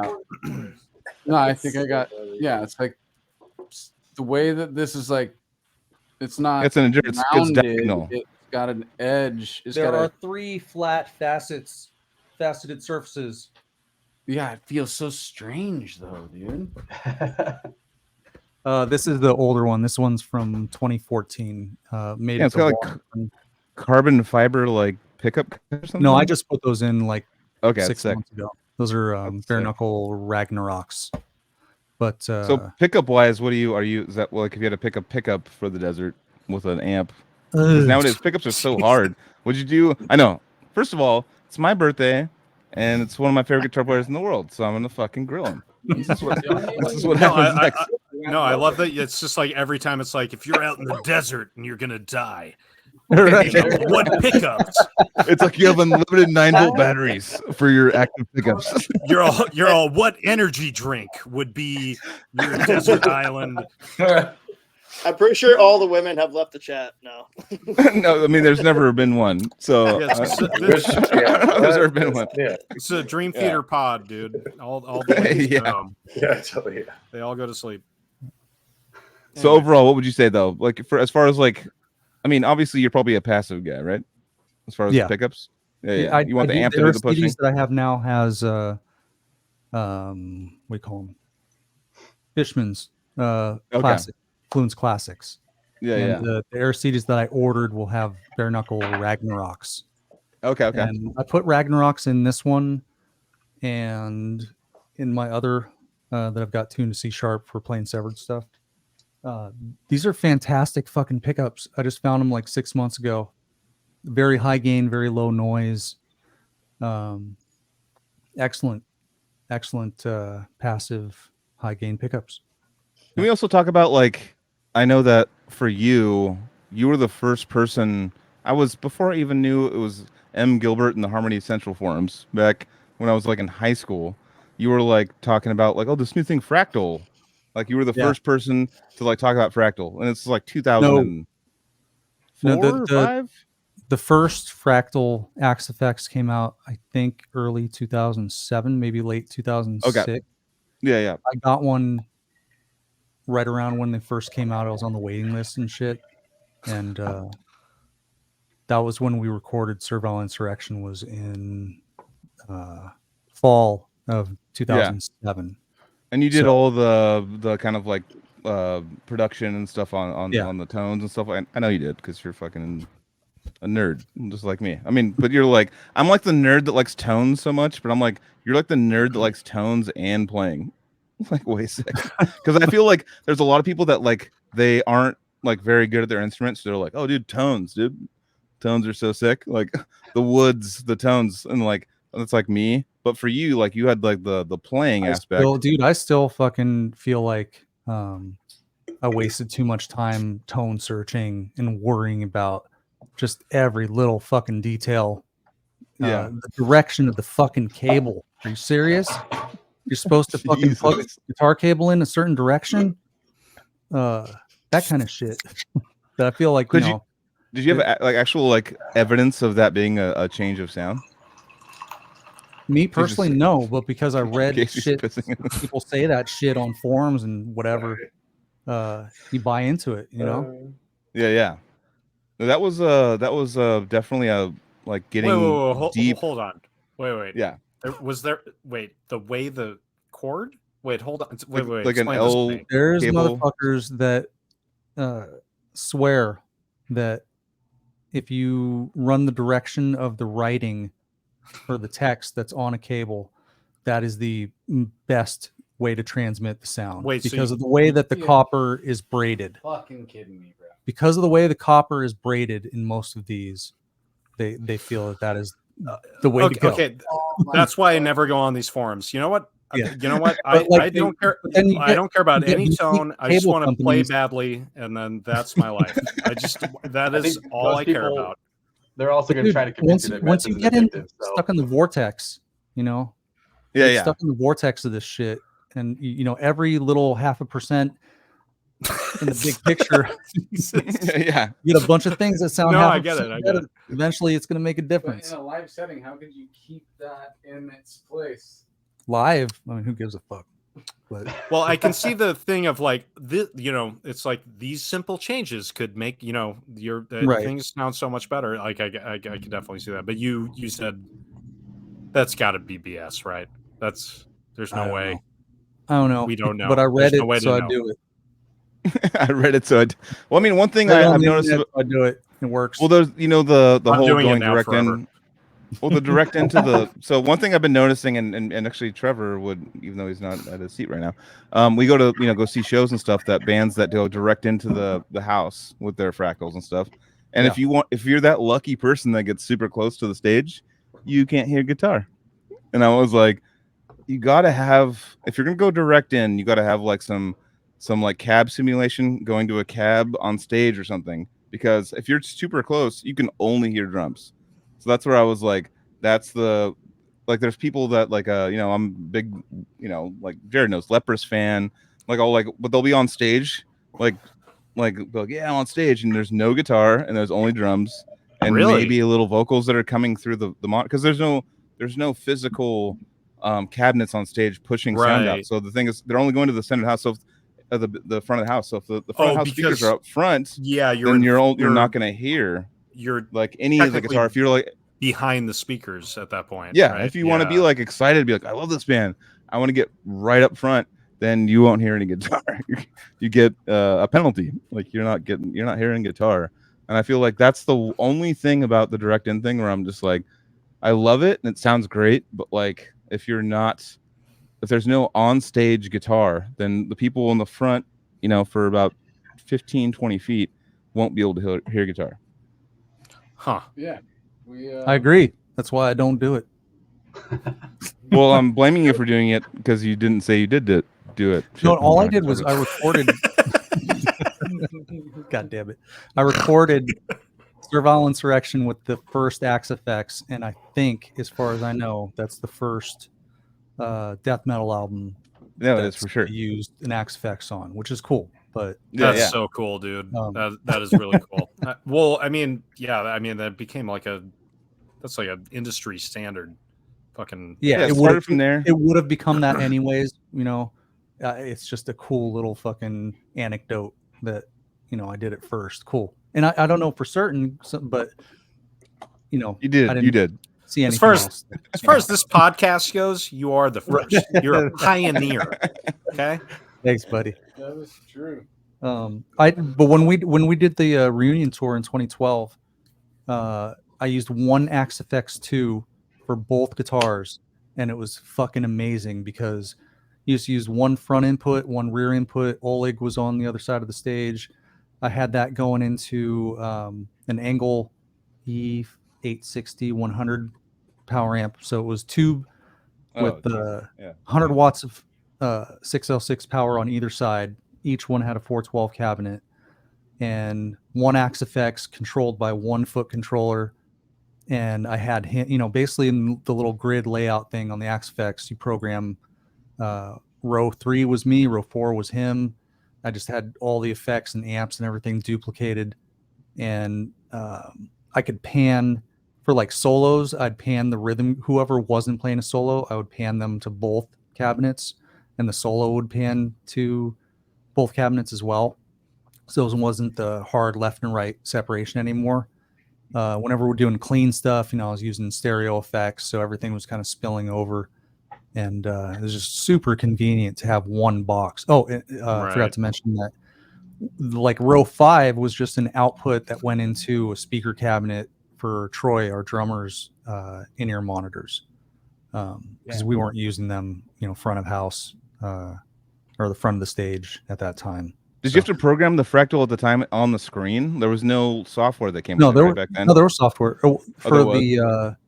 Actually, yeah, even when I recorded Servile on the first Axe Effects, they had Axe Edit at that time. I don't think it was made by the same. I think it was a fan that made Axe Edit originally, and then they bought it from this guy, basically. So now it's official. It's their on-screen PC editor. That's true. Yeah. I remember like touring with Tosin and stuff, and with Animals and stuff. They would just have that little screen, and he would try to walk me through. Like Tosin would like, oh, so this little thing is like, he was like showing me all the acronyms. It's like, oh, CR is what's weird compressor, but he had like on a screen that was this big, and he was like walking me through it, and I'm like, I am lost immediately. I have no idea where you're at now. I didn't even know that was a thing until we went to John Campman, the old Black Dahlia dude, who like, he is fucking just, he's almost like a Mike Gilbert with the nerdery on his gear and like trying to get digital. He's got like Soldanos, like the Bogners, he's got the VHTs, he's got like in his room, but then he was like trying to show me like basically like how you fucking can model them on a software. And I was like, he was giving us A/B tests and shit, and we were just like, whoa, dude. Like, I can't tell really. It's like, getting that good where you can't tell, especially with the stuff nowadays. It just like you put a mic to an amp and it, like just takes it all in. It's like, okay, I'll just EQ everything to that amp perfectly. But it's my birthday and I'm talking too much. Well, can I do a quick transition to our new guest, genius behind Ominous Ruin, the man with the plan. Everything that Mike just laid out is like kind of what I do now. Which is crazy. I found that E850 100 power amp. I think I bought it from like Canada recently, and now I'm running that too. The thing is fucking crazy. It's a beast. It's a goddamn beast. What brand? What brand? So most 100 or almost all amps that are 100-watt tube heads, right? Like the industry standard. It's 4 6L6s tubes, power tubes. The Engel 850 100 has 8 of those power tubes. So it's like having you could power 2 full 412 cabinet stacks per guitarist, and you'd have plenty of power to go. They're well, who makes that? Engel. It's an Engel. Oh, Engel. Okay. Oh yeah. So using that now, Alex? Sorry. What? No. Bananas. What happened? I was going to say, Alex Spacey, everyone. Hello. Yeah, Alex Spacey. my Ominous Ruin, my Otis washing Mortem. machine.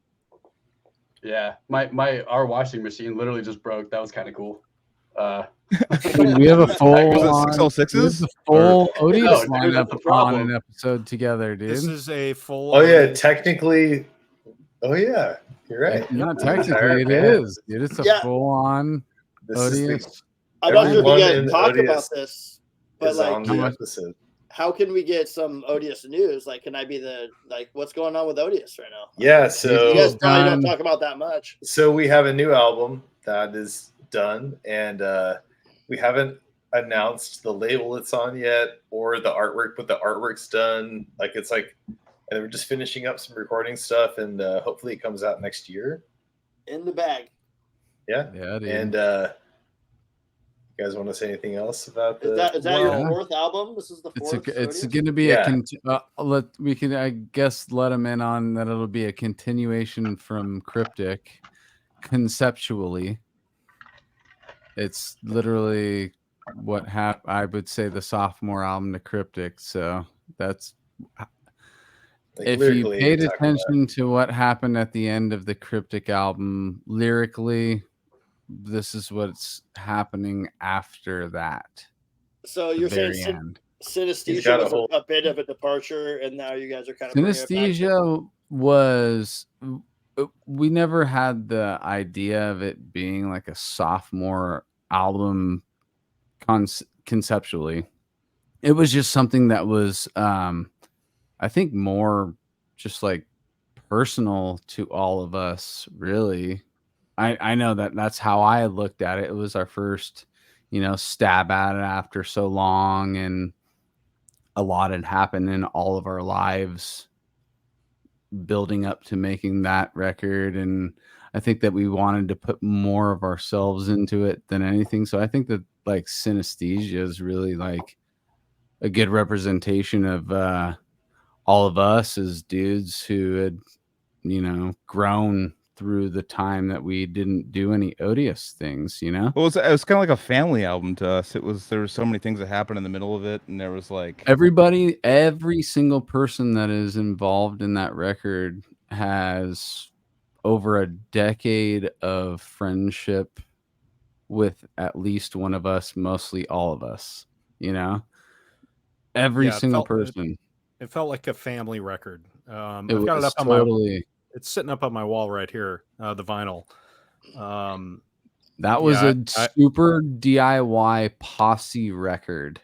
It was our us like putting heads together and being like, let's get this fucking because there was things that happened that were like, oh, I guess we have to like record now. We didn't know how to record, and we were just like, let's just all do it. Fuck it, let's just all get together and do it like DIY and do it. Let's try one of these albums where we don't know what the fuck we're doing, kind of. And as far as recording, I'm speaking for myself mainly, but like just get it all together. And like there were things that happened that kind of derailed us for a little while. And we're like, you know what? Let's just fucking have fun with it and be friends and sit in the fucking our rooms and do it. Or like, you know, like we'll try to all be engineers for an album and just try to do something cool. Like just see what happens. You know, I think everyone's so hey, go ahead.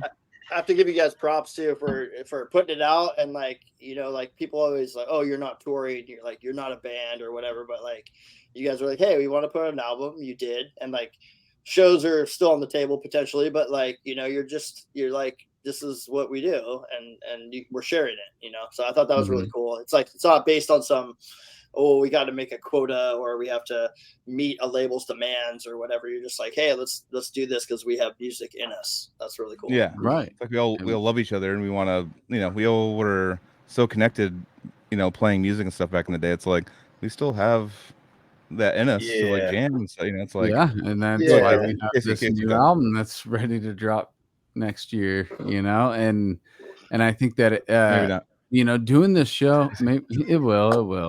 I was like, Casey, you talking? You were just like, dude, yeah, dude.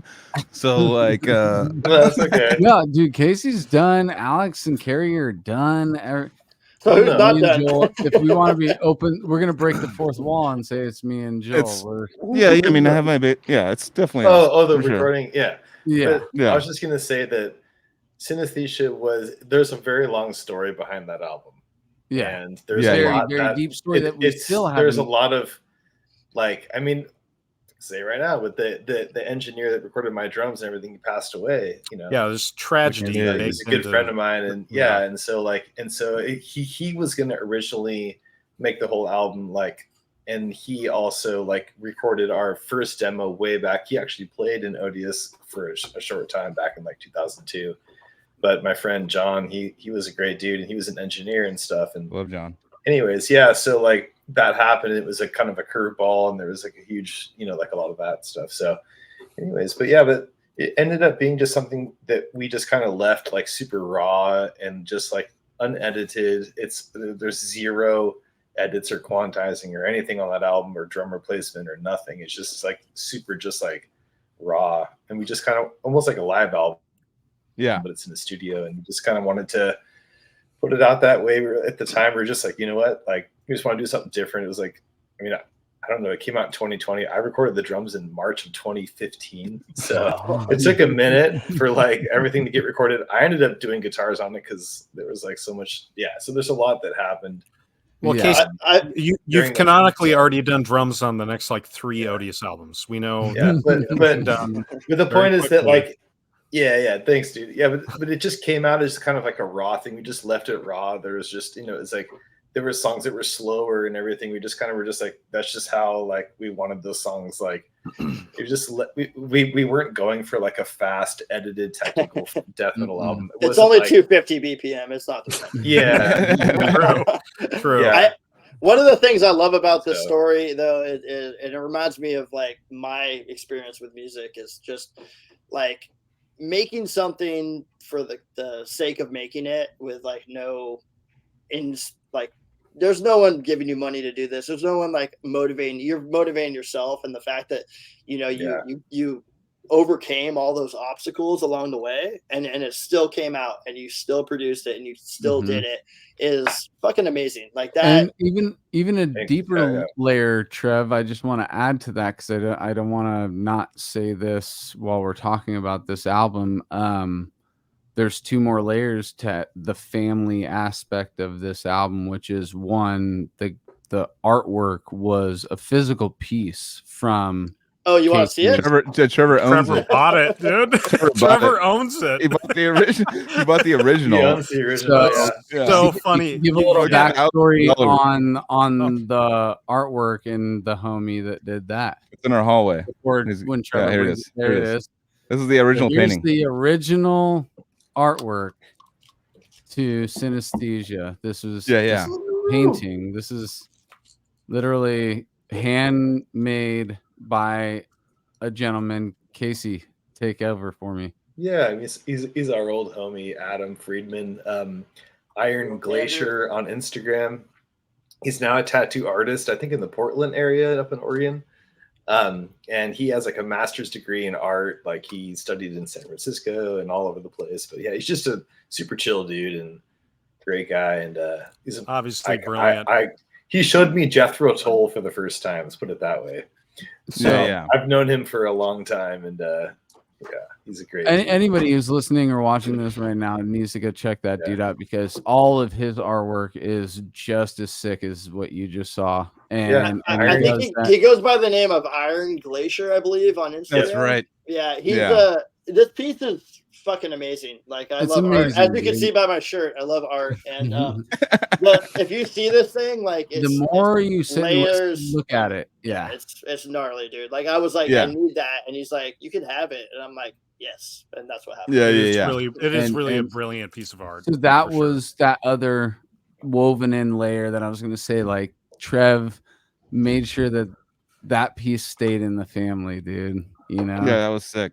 We connected with that piece, and it was like it's all those layers in it. That's why no matter what, you know, everybody's gonna have their opinions, the production, whatever. But I'm just saying that will always have that family energy for me, dude, because I just know all the layers that we wove into it. And we really like needed like a lot of cool stuff into it. It's a family, or it's like the album is just like all of our like it's kind of our hiatus album, but we're still doing it. It just took us forever, like during the hiatus. Yeah. And then this new one is just like, okay, like it's more like what people are expecting as a sequel to Cryptic. So that's right. You know, and it's all like that, you know, tight sound and everything. And we're just, you know, it's like making art. It's just like making movies or making whatever. Just like sometimes you make something different. You just try things, and like it's kind of like it's cool to try different things, man. You know, and like if someone likes this more than likes that, that's great. That's the whole point of creating variety. Like, and like this new one's definitely different than this synesthesia album. Guys, you know, and I think it's an important point to like point out is like, you know, there's the whole troll thing and people say all this kind of stuff, and it's like, you know, like who cares if someone if someone doesn't like something, like that's like okay. There's like nothing wrong with that, you know. Yeah. And if people like want to like, you know, make it a statement, that's fine or whatever. But like it's okay. Like when we all talk about like, oh, this is your favorite. What's your? I don't like that as much. You know, it's like a normal thing to like something more than something else. You know.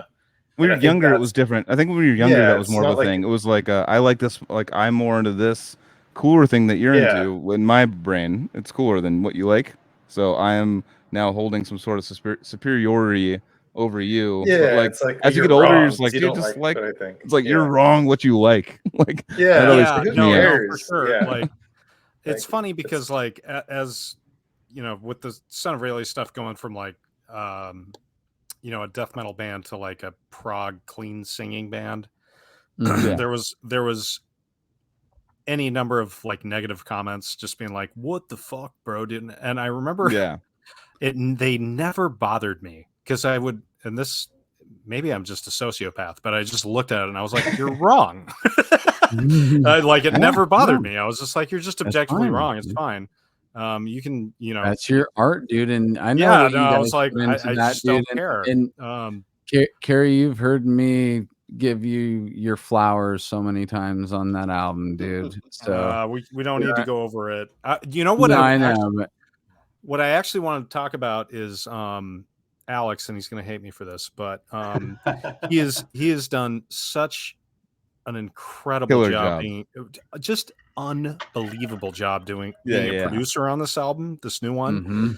I've heard the new Ominous Ruin stuff, which is mind-blowing, and what he's doing with the new Odious Mortem stuff is it's ridiculous. It's really fucking cool, dude. It's kind of cool to go from Synesthesia, which I was involved in a small part in that I did do a guest solo on it, so I was baked into it a little bit.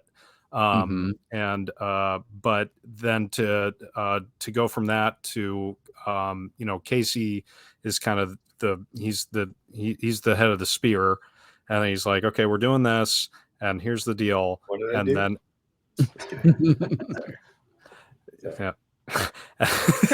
And then he's like, it was all my musical genius. I'll admit this. Casey, you were like, I got this guy Alex, and he's gonna produce the album, and I was like, okay, I don't know. This was a couple years ago now, but I was like, I'm not sure I know who that is. Are you sure? And then I met Alex, and now we're best friends. But hearing what he's doing with the album is unbelievably special. It's really cool to have someone that's taking the torch and just fucking running with it, dude. Because metal production it's a tough business these days. We just had Derek on, like the new Zenith Passage it's laser focused, sharp kind of shit. You know what I mean? So it's like, you have to make a decision about like, well, what do you want it to sound like? And I feel like Alex stepped in and he's like, well, I want it to sound fucking sick. You know what I mean? and that's what we're getting out of it. You know what I mean? And I'm in love with the things you're doing, Alex. Thank you. And now let me just, before Alex can speak for the first time, I just want to refer that back on you, Carrie, because I think that this is like a symbiosis thing that we're talking about right here. Because you have such a great flavor that you're adding to the band now too, and Alex is really, really being able to like bring that to its fullest capacity. And I just love. This is why it's taken so long for me, is because I'm building up my voice to make sure that I can like do this with you guys. You guys are coming so correct right now, and I need to be correct. Yeah, don't fuck up, dude. Hey, Anthony, that's exactly how I feel. Dude. Like you guys are so precise, and it sounds so good right now that I need to be at my 100% A game before I lay down some shit on this. Well, thank you. I'm getting there. I'm. You guys are inspiring me. And real fast, let's welcome the professor to the podcast. What's up, Joseph? Oh shit, Joseph, what's up, dude? Made it, dude. What's up? How was jamming out, dude? Oh, it was good. Can you guys all hear me? How's yes. Yeah, perfect, dude. It was good. I was just at Last Lucy practice. We're playing tomorrow night at Supply and Demand in Long Beach, and it's going to be a good show with Narcotic Wasteland headlining, and our new friends in Tegmentum are also on that tour. So you can run into Kenji in person. Hell yeah, dude. But yeah, this is like 7 of my favorite Dallas, people right obviously. here. So good to see you all. And I'll wait till Joel's back on to wish him. So yeah, he's been. Oh yes. He's gonna get a couple of bananas. He's gonna be back. Yeah, I gotta go get the banana real fast. Too. I'm like get a beer. I'm like in a cooking project situation too, so I'll be in and out. Oh, you're cooking dinner right now. I got getting back to refuel. Exactly. What do we got on the grill? What are we cooking? We're doing a Trader Joe's margarita pizza with added mushrooms and onion and a couple hot dogs just for a little extra protein. Not on the pizza, separately, like hot dogs in buns. I'm not putting hot dogs on pizza. That's but this is you're gonna have hot dogs in the bun. Yeah. Appetizer, or I mean, during, are you gonna go pizza, hot dog, pizza, hot dog? It's gonna be probably hot dog down the diamond part, and then pizza the rest of the way. There you go. Mm-hmm. Or is that French fries? Sorry, that's French fries and pizza. Everyone understood though. Actually, that's a combo that I wouldn't. Happy birthday, Joel. Walk away from. If there was fries and pizza as an option, I'd probably grab a slice, grab some fries. Yeah, let's be honest. This is a 10:30 p.m. cooking event. This is not like it's not when I do. Birthday boy surgeon now. Yeah. Are we surgeon? What's good? The birthday boy surgeon. Yeah, I'm drinking through like a weird cold, so I don't know what's happening. I know you already said it in the beginning. I love you. I want you to feel good on your people birthday. that just show up on 2 hours. Anyways, getting back to really so I'm talking about me and Jared went and swam in a duck shit pool a couple weeks ago, right? And that was a lot of fun. We went camping together, and like we got this campsite that like on the map looked like it's right on the river, but you had to like cut through and fall down a cliff to like go to the river. And like, oh, you want to? It's like, hey, do you want to go to like the main river? And it's like a bunch of people there, and then we're like, we'll find another river, and he had to drive us. Poor Jared. He had to drive us in the van and like got us to this river that like we like Googled or something, like out in like up north by Oroville, and then it was just like filled with duck shit. And, like it was just the grossest rip, but we still had fun. And I just want to say thank you because that's a random story. And Jared, I don't know why I brought that up. You ripped on a fucking sick wake, bro. Last weekend? No, not this weekend, but the weekend before that. Yeah, he's all yesterday, dude. Yeah. So this where morning? did you go down to Riverside, or you? No, where we went camping again in the 100+ degree heat, and we went to Lake. We went to Lake New Melones. New Melones. I don't know. Mm-hmm. Okay. Huge, massive lake, and one of our friends' dads had a boat and a wakeboard. Yeah. So I was like, all right. Were they even ready, bro? Were they even ready? No, they weren't ready. No, they weren't. Was this for Jill's birthday, Jared? I wasn't ready when I saw Jared in action. I'm telling you that right now. I wasn't ready. I've heard the lore. I've heard the story. Yeah. There's fables written about this. Jared could bust some sick shit. Wait, Jared from the songs? The songs of legend? Jared from the Riverside, dude. The music songs? So you oh my God. No, the songs of my people. So you're the biblical Jared? The biblical. The son of Wake. You could probably rip on some sick wakes too, dude. Me? No, absolutely not. I have no balance whatsoever.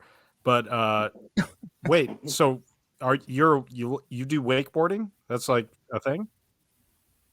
I just grew up doing it, so I've done it. Yeah, like family vacations. We go to the river, and his family lives like in this community. It's amazing where they live. It's like the largest gated community I've ever seen. It's a city. It's a private city for wakeboarding.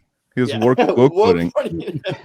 Yeah. So it's like everyone drives around like golf carts, and they live right by the lake, and it's really amazing. Honestly, I can see how that could facilitate such an amazing human as this gentleman right here. True. Yeah, no, we had a sick time in Riverside, dude, and I had a great lake day with you, James. Seriously, dude, you remember James and fucking Chance, dude, and we went out at Purity Ring. That was my first time ever hearing Purity Ring. Fucking ripped my forearms up trying to get up on a wakeboard, but I finally did it, dude. And I was feeling sick when I was doing it, dude. I'm sick right now, dude. But then, like the rest of the tour, I was holding the microphone, and I was like, oh. Your hands were fucked because you were hurting. You were holding on so hard. Yeah. We have a special guest right now. What? We got Bigness Energy coming through. What up, homeboys? Happy birthday, Joe. What's going on? Thank you, buddy. Thank you, buddy. How you doing, man? I'm doing good, man. I'm driving home right now on the highway on my phone talking to you fools. Jesus. I don't know if I agree with this, but I'm glad you showed up with you holding a phone while driving. Yeah, Jason, I got lights on in my car that I should have on. We're on the highway right now. First Cali death. I'll watch, guys. I'll come back from the dead, dude. Hey, no, we know. I can see his eyes are still on the road, guys. We're good. He knows how to hold his phone. Yeah, we're literally on the road, guys. I used to do this shit for a living, so yeah. You know. How you guys been? Good, man. How you doing, Jason?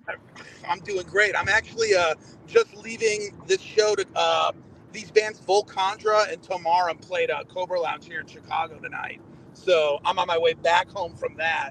And yeah, it was a pretty good time. Those bands both ripped. So check them out if either of you guys or if any of you guys haven't heard them. I tuned in recently to one of your guys' jams, and you guys were tight, bro. Super tight. Yeah. Hell yeah, dude. We've been like I was saying, you guys were in that pocket, dude.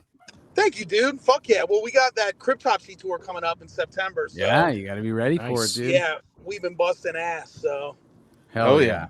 Yeah. So, fuck yeah. Fuck yeah. What else is new with you, Jason? What's going on? You guys a new album or what's going on? Yeah, so we're working on a new record. It's getting there. We have a lot of it tracked. Drums, vocals, bass are all done. We're working on guitars ourselves at the moment, but it's kind of been like a back burner between when we're doing touring plans and then when we're not doing that, it's just back to grinding on the album. But it's coming together, and it's like the cliche thing to say, but I think it's the craziest thing that we've done yet. So, dude, that's awesome, brother. Yeah, pretty stoked on it. That, and I'm in the process of like starting another band out here with a few friends of mine from some other bands around like Chicago that want to do kind of like a mix of hardcore and like New York death metal, like Internal Bleeding type stuff. So we're trying to get that going. Skinless, maybe. And it's been a lot of fun. I was hoping you were going to say a power metal band. Yeah, Eric's always waiting for a new great power metal band to show up. A little bit of New York hardcore and power metal mix. Yeah. Yeah, sick. But yeah, I've been doing that, and it's been fun to play music where it's like you don't necessarily have to think about it too hard. You can get as high as you want before you play it. You know what I mean? Even though I do that anyway. That's the dream. The literal dream. I know. I'm putting my glasses on, dudes. Oh, I can see everybody. Damn, hell yeah. Dude, we got the whole crew here, dudes. Hell yeah, man. Yeah. It's looking awesome. Well, I know, Mike Gilbert to the side over here. Yeah, dude, Mike Gilbert, your band is fucking insane. And yours too, Anthony. All hey, of you guys it's mine bands are too. insane. Come on. It's mostly Mike Gilbert's. That's Mike Gilbert's, man. Let's just be real. Yeah. I know it totally is, dude. I'm just I'm like a what are those? Not the barnacle on the side of the ship, dude. That's all I am. That's the guy right there. I would put on Servile Insurrection in high school. I put it on my headphones, and I'd walk around the hallways just being like, this is the hardest shit anybody's listening to right now. Yeah. Probably. Yeah. Like, I don't think a lot of people fucked with it in my school, other than me and like two of my friends. So holy shit, dude, that's amazing. Thank you so much, dude. That's amazing. Of course, I love it, dude. I still listen to that shit all the time. I love Servile so much. He's my favorite. Is my favorite guitar player in the for death metal. Is Mike Gilbert's my favorite guitar player. Can we zoom out? Hell yeah. Can we zoom in on Mike Gilbert? So there's I love telling Mike Gilbert this because every time on his I always stream, say he's the best guitar player I know personally, and he's probably better than most that I don't know as well. No, probably not. You guys are all really good at what you do. Motherfucker. So I don't know why This is the thing. I love that about you is that you. That's why you get better. Enough, but you still have like Jedi fucking you secretly. I think you like have rituals that you do before you go to bed, and like I'm gonna wake up with magic. Oh, masturbation. Yeah, that's what he does, dude. He jerks off. How cool would that be if all you had to do is just the more you jerk off, the better you were at guitar? I think that's how it works. Right now in the chat, there's a strong request to have Mike play in the chat. There's lots of talk about Mike playing Joel's birthday song. Mike, it's my birthday. I would. Could you? But Anthony, you give him weed. Joel's though. birthday. Oh shit.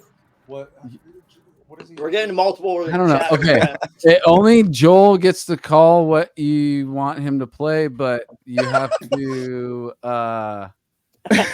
kind. Don't put like some crazy shit right away. He hasn't even played guitar yet since he's been home. Will you play us a major scale? Oh, I like that. Yeah, no, he has no warm up right now. He has 0 warm up, so you got to think that. And he's been drinking whiskey with me. But you and do smoking songs. my weed. I mean, The weed thing. I think that's actually Anthony. Anthony kind of ruined my birthday. I think you gave Mike Gilbert too much weed, and now he can't play guitar. That just made my shoulder sink. My heart hurts now. I didn't want to ruin your birthday, bro. I'm just kidding. That'd be funny to say out loud. But also, Mike, don't I'm feel an empath, I go to things like that. I'm like, oh shit. No, I go to like Mike's channel, by the way. Check it out on Twitch. Like fucking just jamming shit and like I mean, he's the best death metal. Sorry, the best. I'm just sorry. That's the truth. I apologize. That's the truth. But I feel like the reason why you're so good though is because you're so humble. You're like, no, I remember like going to your old jam practices and stuff. You're like, I fucked that up. I'm like, I'm sitting there just like a fucking drop of slobber coming out. Like, what the fuck was that? I'm like, I'm like angry. I'm like, why am I even doing this? This is the dumbest sport I've ever played. Well, I feel like so in this chat right now, I see like some of my favorite musicians in the world, and every one of them are humble. So maybe that's like a common thread, or maybe that's what I'm saying. That's what I'm saying. Requirement, maybe. I don't know. Yeah, it is. Anyone that's like super cocky about their skills, I don't want to watch them play because they're cocky because they're playing in like a wannabe butt rock cover band and they have like makeup on and they're just like, yeah, I'm sick. But like actual like technique and cool stuff, people are like, oh, I fucked that up. I remember like watching Mike and like play one of my favorite songs and just be like, oh, it sucked. And I'm sitting there just going like, what the fuck you, dude? Like I was like mad at you. I've never heard it said like that, dude. That's actually sick. I want to Cali. Fuck you, dude. Cali Dish. Oh yeah, no, very antagonistic towards really great guitar players. And I'll say, I'll back Joel up. I mean, me and Joel grew up playing guitar together, and I mean, Jesus Christ, dude. I mean, what you the stuff. Does somebody have a metronome going in the background? Right No. It's Jason's driving. He's got his blinker on, dude. Sorry, fellas. He's trying to be a responsible driver. Yeah, kind of. But yeah, no, Mike, I will say a huge fan for a long time, and yeah, no, it's always been known that you were like the Yngwie of death metal. We all know that. We know this. Well, he doesn't like any of this. Like yeah. You're the Al Di Meola of death metal. Yeah, the Al Di Meola might be a better. Yeah. This is why I came over tonight, so you guys could do this to him. I love it. It's my favorite thing. Can I do it too? Let me do it too. Yeah. Alex, go in. Alex, go in. So what do you think about Mike? My project is largely influenced by Severed Savior. So actually, the other day too, my old bass player moved to Colombia, like Bogota, and he opened up a brewery down there. And we were just talking about all the Axe tones you were just talking about earlier too.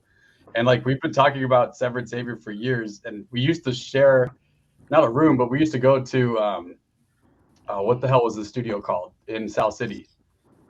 Hitwall or RHL. Yeah, down the street from the shop. Yep, no, Hitwall. And we used to hear you guys practice all the time and just be like, are we ever gonna be this fucking good? Seriously, yeah, no, for sure, dude. And I mean, yeah, dude, Servile Insurrection. I don't know. Everyone else has said it. I'm gonna say it too because it's still one of my all-time favorite albums. So you're here now. You gotta just deal with it. Yep, you just gotta deal with it, Gilbert. Stare at Gilbert, everyone. Just be like, fucking. Hey, Joel, have we ever told the brutality is law? I have story on here. Oh, okay. I have told the story, but Mike wasn't on that album, so. But Mike, you guys covered. I mean, you guys at that time when Brutality is Law. The Brutality is Law. You wrote. That was like kind of covered. There was like 3 or 4 covers from Forced to Bleed on there, right? No. What? Okay. Forced to Bleed. Fine, dude. Whatever. You're talking about Servile. There's 3 on that. Oh, no. The story with what Carrie's talking about is we had we had to like find our albums, and because especially those albums, we had to like find them and download them because there was like they go to the record store looking for them, they wouldn't be there. We were horrible pirates. It's it's part of the yeah. What happened? Probably down a couple of viruses to get there, but like so I had like a it was probably more like a mixed CD because I know that like Fuck the Humans was on there and shit, so it wasn't like I don't think it was it wasn't like a straight. It was like my own severed mix, Yeah, I remember painstakingly doing the Severed Savior logo, which was awesome. It was really good. It's like a burned CD. Yeah, no, it was a burned CD, and I like spent all this time doing the Severed Savior logo on it, and it looked awesome. So good. And then I was like, all right, in bold letters underneath, it's going to say "Brutality is Law," and I forgot the R. So just brutality. Yeah, brutality. It just said brutality is law. Like, and I had this like brilliant. I wish I for could probably years find the CD. I still hold on to this shit. Like, oh my god, we literally didn't know that actually was spelled like that until like one day I was looking. I'm like, does it say brutality? Because we listened to it all the time. Yeah, years later, we're like, brutality is law. Awesome. I fucked that up pretty bad. But that was a John Zig logo, right? That's what Murray's saying. John Zig on the logo. First one. The first one? Yeah, no, second one. Yeah. I still like the stacked Severed logo. You know what's fucked up is I'm actually like thinking back on it, and I actually don't know that was actually Brutality is Law. Was that just Forced to Bleed, and I just fucked that up? I think it was a burn CD, and you had multiple different albums stuff on and it. I had Fecal Philiac, and I know I had Bury the Whore. That's all. That's all Forced to Bleed. Forced to Bleed. So that was Forced to Bleed. Okay, so wait, here's we'll confirm it by this. When you did the logo, was the word severed above the word savior, or was it side by side? It wasn't sideways. It was above. It was a so it was stacked on top of each other. It was. Yeah, that was Forced when to I Bleed. drew it. Yes, it was Forced to Bleed. Oh, so I'm like triple wrong. Okay. No, not only but you're wrong, but at the same time, that's super cool because that's OG. All right. Well, yeah, no, that's like that. Yeah, no. All right. You got the secret, Gary. I'm accidentally the coolest ever. I was like, you know what's sick? Forced to Breed or Forced to Breed. It's like Brutality is Law and Forced to Breed, dude. Were my favorite albums. I can't get. I've never heard anybody say that. I love that now because there's been Forced to Bleed. Forced to Bleed. Tell us that story, Mike. The first, Forced? I don't know if it was 1,000 copies or 1,500 copies. But the first pressing of Forced to Bleed, Troy was in charge. Troy was in charge of all of this. Love you, Troy. He didn't proofread, and the side of the CD case said "Forced to Bleed." Yeah, and that's how you know. Like the few times I've seen it on eBay for a decent amount of money, it's always the Forced version. They'll specify it, the Forced to Breed. Wow. Forced to Breed. Okay. The first press was a misprint, so it makes it worth more. Yeah, I want that. I can see that. Yeah, it may have been less. I don't know if it was 500 or 1,000 or what. But so this is a long history of Forced. In Trevor Savior's history, this is a long. There's a lot of. This is a long history of misprints, including Brutality is Law. That was actually probably Forced to Bleed, and not Brutality is Law. But Brutality goes hard though. Yeah, but it does. Yeah, no. I mean that blunder, a Western bun is really good, dude. I mean, yeah, man, Carrie, dude, your band is so sick. The first time I heard Son of Aurelius in high school and hearing like tech death combined with that level of melody, forget about it, kid. Yeah, we're turning it on Carrie now. And Gilbert did a physical lean back. He's like, yes, it's off of me now. Look, I didn't get a chance to. You guys embarrassed the shit out of me. Thank you. I'm sorry, man. I love you, Mike. We love you, I Mike. really appreciate all the kind words. I can never live up to that, not even close to that, any kind of hype like that. And it's embarrassing and painful. And awesome, dude. But thank you. I appreciate it greatly. Thank you guys. Yeah, for sure. Man. I got to do vocals on that record, dude. Anthony, So I got to do records. Come on, man.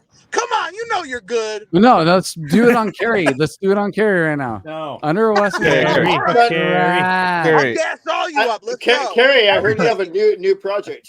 What's up with your new project? Carrie, I'll start a power metal. Yeah, we got the. I'll do it. You want to do it?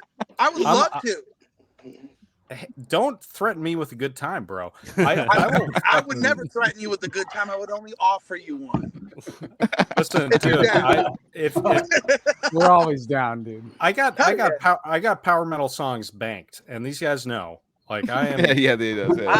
I am a Guitar Pro warrior, and I will. Fuck yeah. And he's got like he's locked into harmonies and melodies that I haven't really. Nice. Oh, is Mike gonna play? Is Mike gonna play? Carrie can unlock like crazy weird shit. Carrie, dude. tell us about your new project. You have a new. I have a new project. It involves everyone. Okay. Look, I've talked about this before on this podcast, but there's a new band that I'm doing with Casey, Trevor, Joel,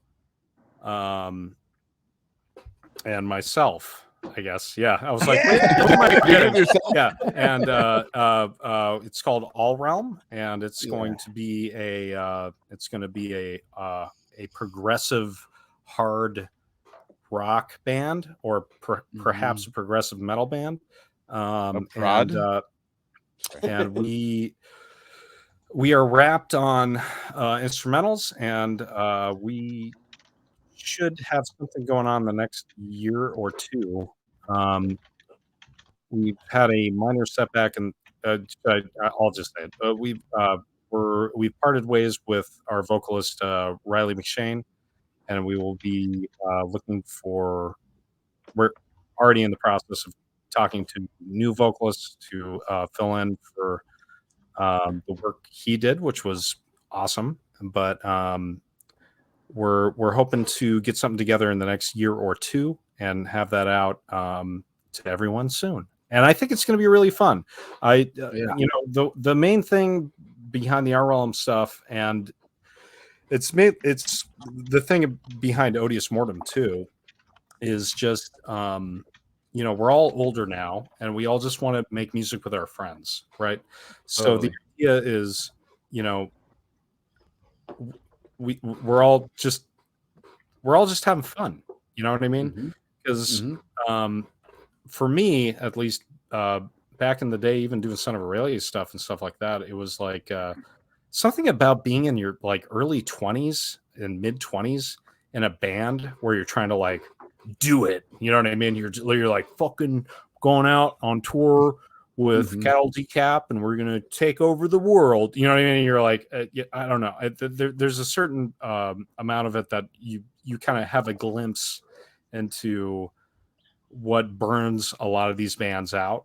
And the way I've felt about it since doing Son of Aurelius is just like, I just want to make music with my friends, and I want to make music that means something to me. So that's why starting tonight, this whole podcast, we're all starting a new band. Oh shit!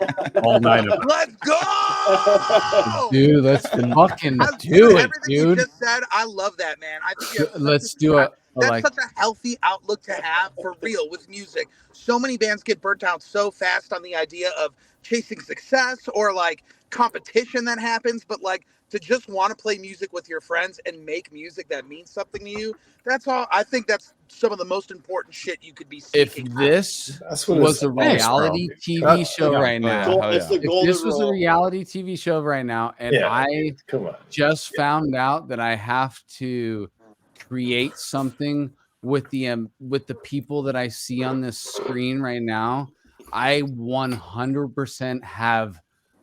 I have no doubt whatsoever we can make something fucking great, dudes. I thought you were going to say you had to knock us off one at a time. No. I'm going to knock him off first. You got to really listen to this motherfucker in there. Cali Death Island. No, but for real, if you guys said like literally, Carrie just Cali proposed Death this to me right now, I got so excited. We're gonna make a new band right now with these guys right here. I'm down. What the fuck? We could do. I think we could do like 4 bands with these people. Yeah, no, new band. Just think of all the incestuous ideas that could happen. This whole like spread right here, where it's so like much all incestuous music ideas. Make different projects between us, and like I could be like, Jason, dude, I know you're into the Twin Peaks and David Lynch shit, dude. Let's like twist that into a grindcore band or something like that. You know? Or I know, no, Trevor's got a boner now. So look at Trevor. He's like, "What's up, dude?" So yeah, and have Trev on bass, dude. Yeah. It's obviously us in a band. These guys aren't in. They can't. No, but for sure, like I think that would is all. It's my birthday. I thought I'd mute you because I know how much you hate it for a second, and it made me happy. I thought it was funny. It's Joel's birthday. He can mute whoever he wants. I won't react to it for your birthday. Man, straight Joel. Yeah. There's no, Joel I think that would inspire, like, or just keep the creative juices flowing. If we did something like that, it'd start a collective of dudes just like ready to go, and like, I mean, how about he could bring like crazy one album Dillinger style shit to some grind stuff that we did or something. All right, I'm just fuck you, Ian. I think one album where we like. It's just like a bunch of different versions, like you 3 on a song and like you 4 on a song. I know, dude. Like, I mean, you guys know so many people. Like, you have a whole community here where you can just do like be like a Cali Death compilation. Yeah. Oh shit! All right. Let me. It's a really cool idea, actually, dude. You know what would be kind of a cool thing for Cali Death is if you guys did a composition challenge to fans of Cali Death. You say, hey, send us songs. The fucked up part is you'd have to like rate them. Like, judge them and shit. But there is a fucked up part to it where it's like, this is garbage. You know what I mean? You know what's fucked up, Carrie, is that people already send us their shit. Yeah, we do get a lot of submissions. It doesn't even make it. So it's already baked in. You should have a yearly or a once every 2 years. You should have a composition challenge. The winner gets to come on the podcast. I don't know. That's great. That's great. I mean, at least a recap of who sent you stuff. I mean, you could be like, hey, let's listen to this song every once in a while. Also, sorry, Trevor, but the other thing you could do is you could have, if you wanted to, you could have a guest. You could have guest judges. So then Mike comes in. So it's not the Cali Death podcast. Okay? Mike's like, that shit sucks, dude. Exactly. It's like, okay. I have Mike, an idea. I see where this is going. Oh yeah. This is Jared, we'll pitch this to ourselves. It's a reality TV show. No. It's called Tech Tank. I love how Jared's just silent for like 20 minutes and then he comes up. He's got the ideas. He's like, he's taking little bits of everything that people are saying. He's like conjuring it up, and he's got his whole fucking pitch ready, dude. That is sitting on recliners. And you come to us, you pitch your band idea, maybe play a 30-second clip or demo, and then we can kind of either say that we're in, or for those reasons, I'm out. Like, there's a little bit. I like the prog elements, but I'm not really feeling. This is a little too blackened for me. I think that the blackened space is really competitive right now. I understand the blackened areas, but the way that the production, it's a hard niche to break into. I don't feel enough of the tin can inside a garbage can aspect of it. You're all assessing lyrics. You're all so space again, huh? So space is really played out right now. All right. Black hole. That would be so much fun to watch. That would be so much fun. Oh my god! I wish. Fun as fuck, dude. Yeah. Oh, okay. Today on space Tech again. Tank. Is this like the way we changed the Tank, Cali dude. Podcast YouTube channel into like a whole like channel? We start doing content like this where we're doing our own reality TV shows, dude. Unironically, if you guys are ready to just make fun of people, you guys can just be trillionaires. I mean, you can, but I know that's not what this is about. You know, I would be the guy that About would playing be music like, with your friends. I couldn't. it's not about playing music with your friends. It's fucking. It's the furthest shitting on everyone around you. Yeah. I feel like that's a tough one too, because like the problem with being in like a underground metal band and then shitting on other bands is that's a weird one, right? If you're like Metallica, you can go on Tech Tank. You know what I mean? You'd be like, yeah. Listen, you know what I mean? Or if you actually in talks with James as being a guest, I guess person on Tech Tank. You're in talks with Mr. Hetfield. No, yeah. I think no matter what, you're able to call him James, right? Like I call him James. Yeah. Yeah. Jimmy. I mean, Little Jimmy. I call him J-Man sometimes. we're always punching up from J-Dog. We're always punching up from what you're talking about, though, Carrie. Like we're just these underground guys that we're always punching up if we're going to be talking. If you're saying that we're scraping the bottom, you didn't really say that, but I'm saying like no. Whoa, hold on. Hypothetically, if you're going to do Tech Tank, which is not what you guys have been doing at all, Tech Tank is it's a hard sell for. The problem you would actually run into with something where you have a composition challenge is you might get like crazy shit where you're like, I'm just not into this, and they're like, well, fuck you, dude. What are you, an odious mort? You know what I mean? Like that would be the actual problem. So I'm not saying like obviously no. This is a very wholesome podcast for wholesome people. This is not totally. This is can not listen to this with your family during dinner. Everybody's eating their broccoli rice au gratin. I was like 17 years old, and I was like listening to like Korn and stuff at the time. And then like, oh, you guys aren't interviewing me about my past? Joel, how'd you get started in music? That was a question that came up. Yeah. So Joel, like, what's your earliest memory, dude? Come on, like the backstory. It's we so know funny because else about you. We just want to know the backstory. It's so funny. Like when I hear that story or hear that question asked, I'm like, I don't know what mine is. I think it's probably nobody's asking. My dad playing. Or my dad listening to classic rock in the car. I don't know. I'm like being like classic rock station, like getting into like. And I was listening to Petrucci and Tosin and Devin did an interview the other day, and they were talking about like Prague, like time signatures, and Petrucci is, you know, his autism kicked in, and he said something. No, I mean he's obviously autistic. He's a genius, but like he was like he's all like everyone of the 4/4. He's like that the 4/4 is like learned. It's like a learned thing that you have to like because he's all we speak in odd times all day long. Like we speak in all odd times, and like. So it's like we all like know Prague, but everyone wants to like be like, okay, well, I get this, I get it. 1, 2, 3, 4. Oh, this song is connecting with me. I can get on this like wavelength of it. But man, I think I don't know, Prague shit. Just like it's what we do every day, and like it's what we like.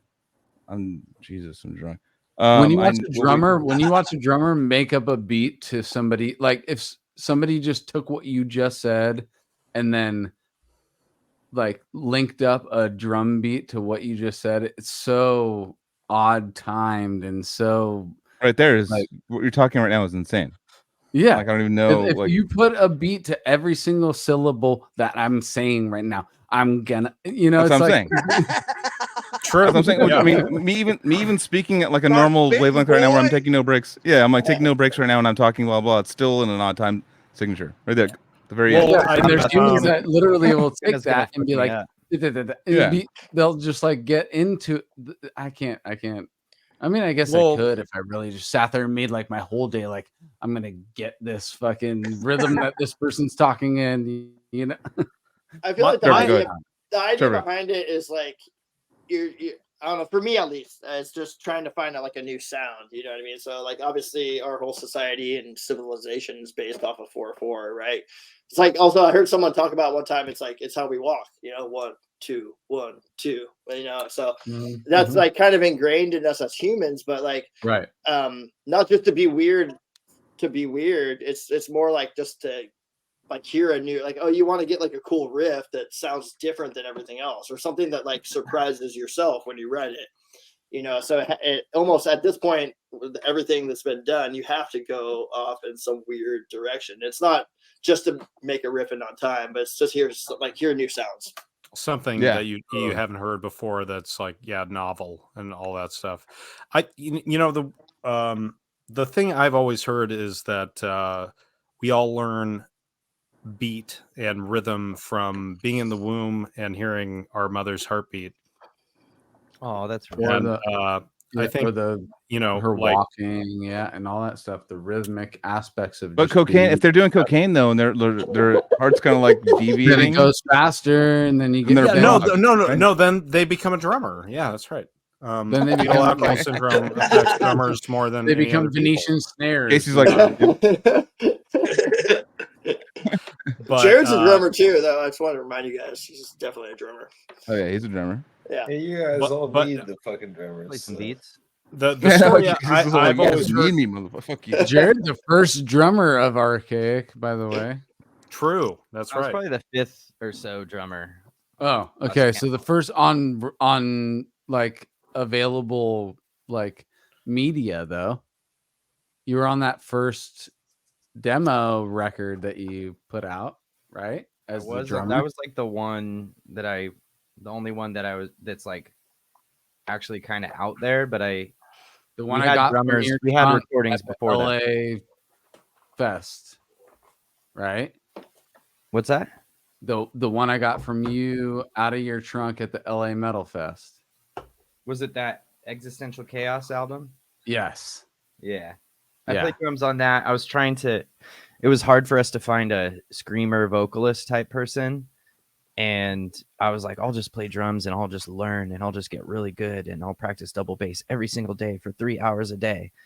And it still didn't cut it. Like if you listen to that album, it's like sloppy. Like I don't really like. Yeah, but this is what I'm saying is like as a vocalist for you to like take on that feat, like it showed your drive for that project. One, you wanted to keep it going because you were in a position as the vocalist where you're like, fuck it, dude, I'll just fucking jump on drums. I already do, because you were a drummer before that, but it wasn't like that style of drumming, you know? What kind of style of drumming were you comfortable with before that? Just like fucking around. Not really. Yeah. Did you play guitar before that, Jared? Like you and Chance? Yeah, originally started on guitar. Me and Chance kind of started the band as like two friend guitar players who like got into metal and tried to find a drummer or a bass player or a vocalist, and we did that for a few years, like from out of high school, and then so like it's so cool. It's interesting to like your like people's path to their instrument. Like I feel like you're definitely a vocalist, right? And like to like for me, I always knew. I mean, I just got lucky. I feel like I'm a bass player. That's what I do.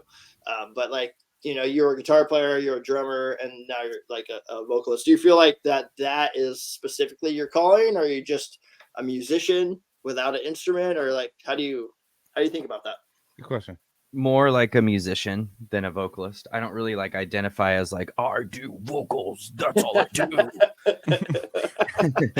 Kind of how I feel sometimes. You're kind of like a manager, producer, songwriter. And that's how I feel from my outside perspective, watching you work.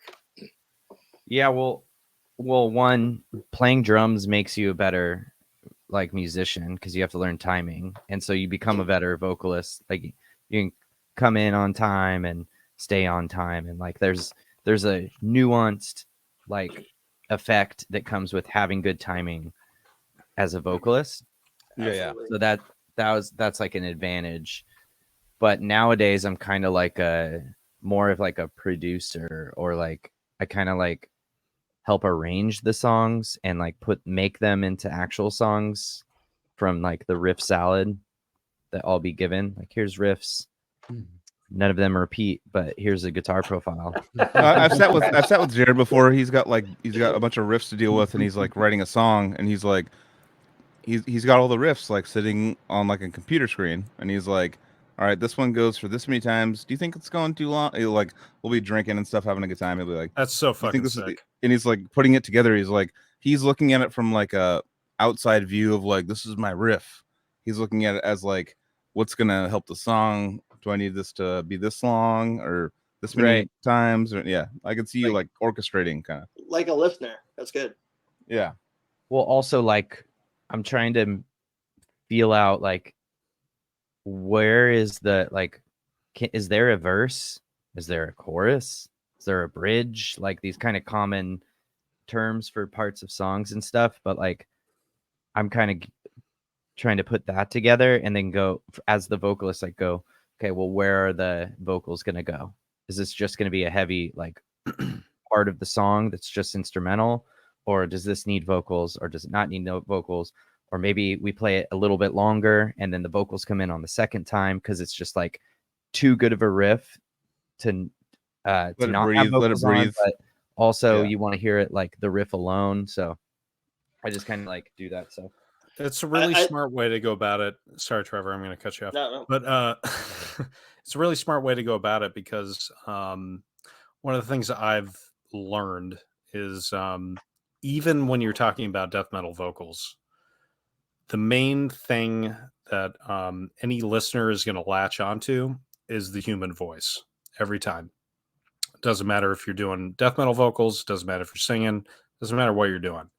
The riffs are cool, and they're definitely there for the the incels that play guitar. And no, I'm just kidding. But like that stuff is really cool, but the main takeaway you're going to get from anyone the first time you listen to a song is what the vocals are doing. So the strength in death metal vocals, and I think the best Trevor, stop laughing. Sagan, sorry. Sagan screaming in the background. Sorry, guys. The birthday boy's cat is mad at the birthday Sagan.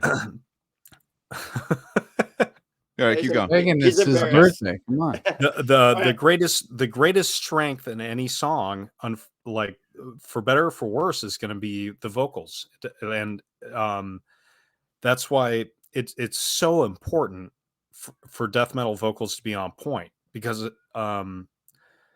it's always going to be the first thing anyone latches onto it, unless you're like a musician, you know what I mean? Unless like you're nerding out on the guitar and only that. But even then, I mean, the human voice, it's like the mother's heartbeat. You know what I mean? It's what we it is what we intuitively latch onto. And it's part of the reason, like, I have so much respect for like vocalists and bands, like whether you're doing death metal like gutturals or you're doing clean singing. I think that so much of it is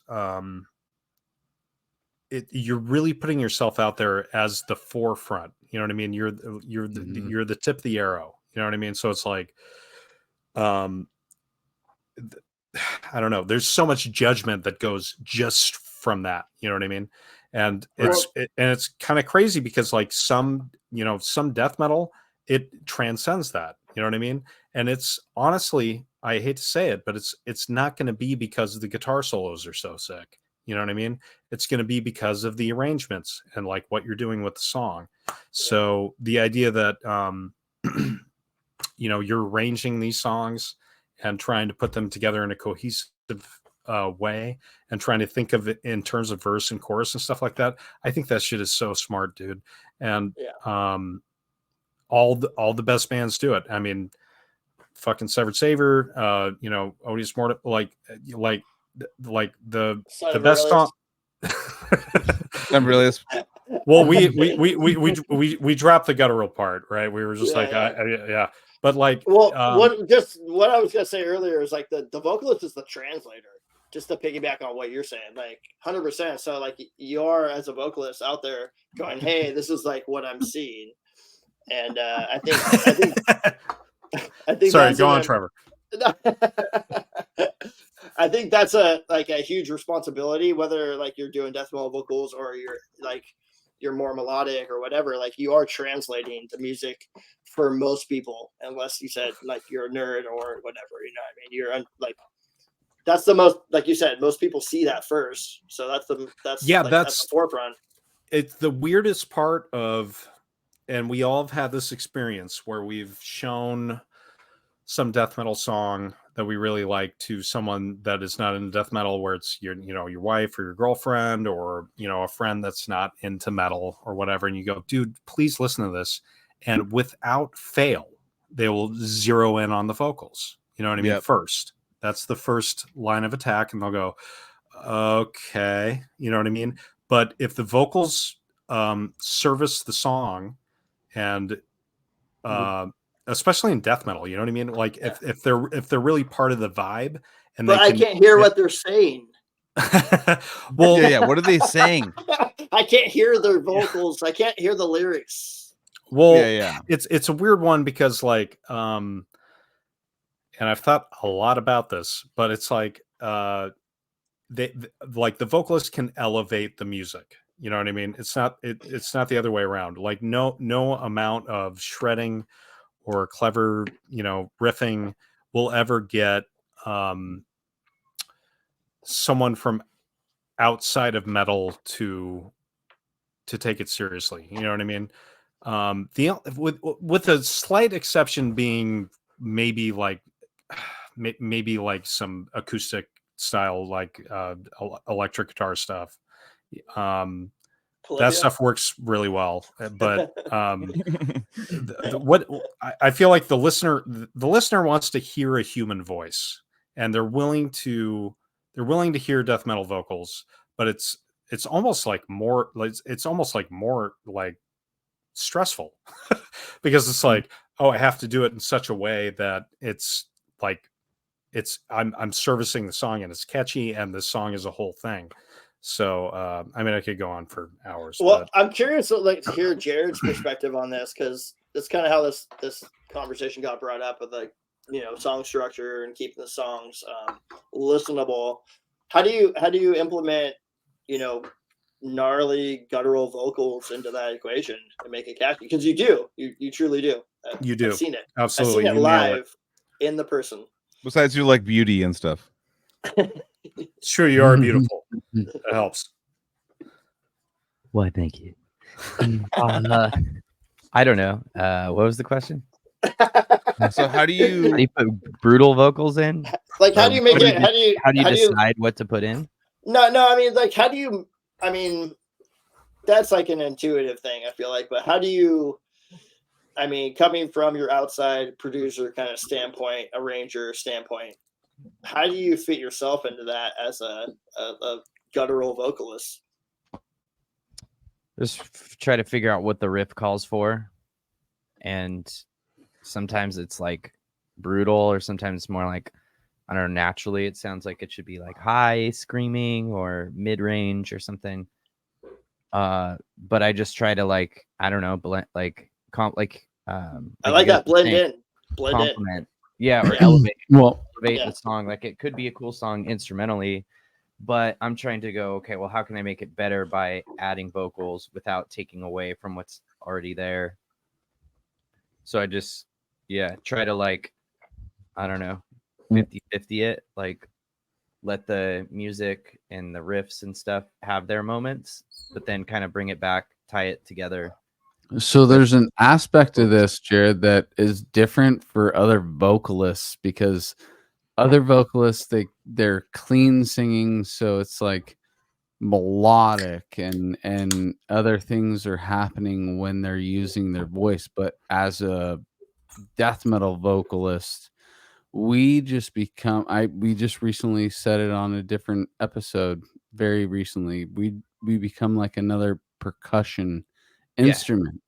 It's a rhythmic thing. It's like but what's crazy about that, dude, is that you and I we do this percussive thing with our throats and our sternums and microphones and just our voice, but there's like this whole poetic and lyrical aspect to what we're doing that nobody understands or even would necessarily want to go into what we're even saying. It's a wild thing to be like this percussive aspect to a style of music, yet we're still pushing our poetic creativity into it when we're really not. Like, most people are just telling us, like, I don't know what you're saying, and that's been a thing for decades. And like, why do you and I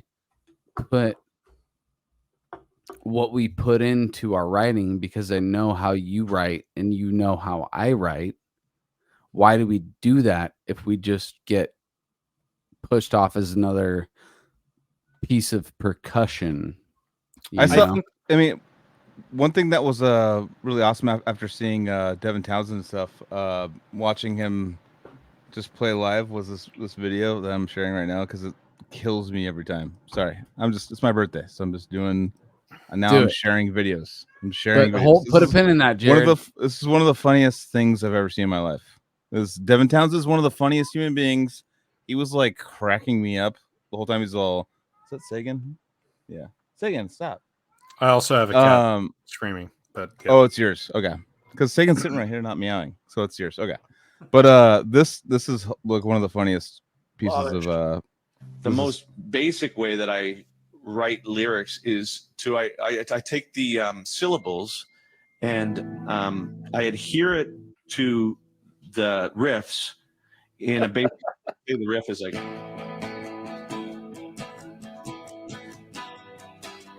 I might just record myself going. Soon the moon come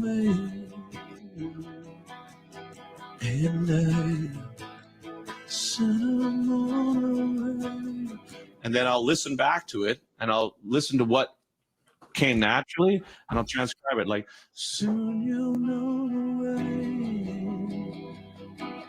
and I haven't known, and then you just keep refining it by what you think you said and then turning it into sentences, right? And then it often surprises you. You're just like, oh, I'm gay, or whatever.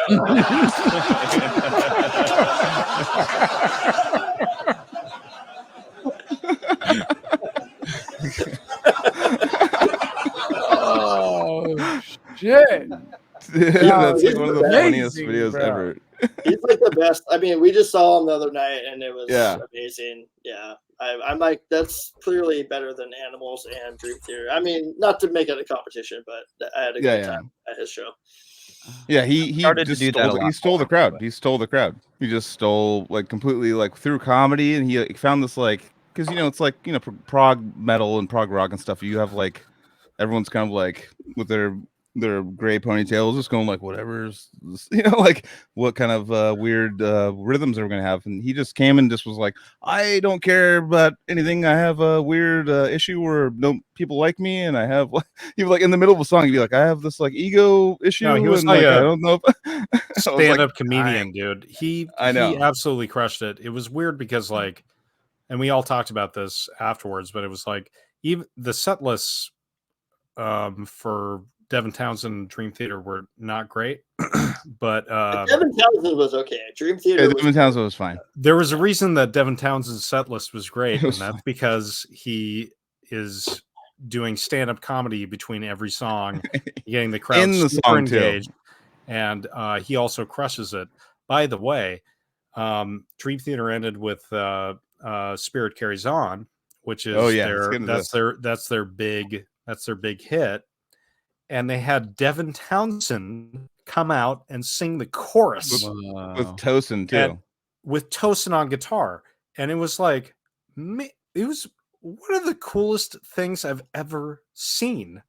Yeah, and it's like a Fry like a yelling vocal over like Dream Theater. I'm like, God damn it, James LaBrie, like, you son of a bitch. and like I love James LaBrie, and I know he's very. He's listening right now. I know. Look. James LaBrie knows that everyone thinks he sucks, and he has like depression due to it. So I don't want to feed into like too much of like LaBrie. LaBrie is amazing. He is awesome. But when Devin Townsend came out and sang the chorus to Spirit Carries On, I mean, it was unfucking believable, dude. It was like, you know, the whole like, where do we go when we die? You know, all that shit, and then it's Devin doing it, and you're like, oh shit, okay, yes, this is a great song. You know what I mean? Like, you forget. Like, this is the problem with your band. So. Yeah, it was insane. Like, I made a whole Facebook post about it. Like, I was like, wow, if Devin was in Dream Theater, it would elevate things quite a bit. Like, his vocals are Banana Town. Like, I'm blown away. Like, he's an amazing songwriter, guitar player, all that stuff. But just Banana Town, by the way, that's where we're at right now for Joel's birthday. Hell yeah, brother. Banana Town. Cheers to Joel. So cheers to Joel, dude. Sorry, got older. And it doesn't even. I'm just starting my cheers to Joel. My cheers to Joel is happening for the next 3 days of my life, and I'm so excited about it. That's right. I know. Jesus Christ. I'm gonna come down and be physically with you this weekend. It's so physical, dude. We're gonna get so physical. Let's get physical. I love the cat just belled when you said physical. The cat's like, no, we're gonna be celebrating so much awesomeness and so many people on the screen. Alex, I wish you were up here with us, dude. I know, but so you're San Diego in now. You're a San Diego. I'm living the dream down. I'm living the Tijuana Mexican life dream, brother.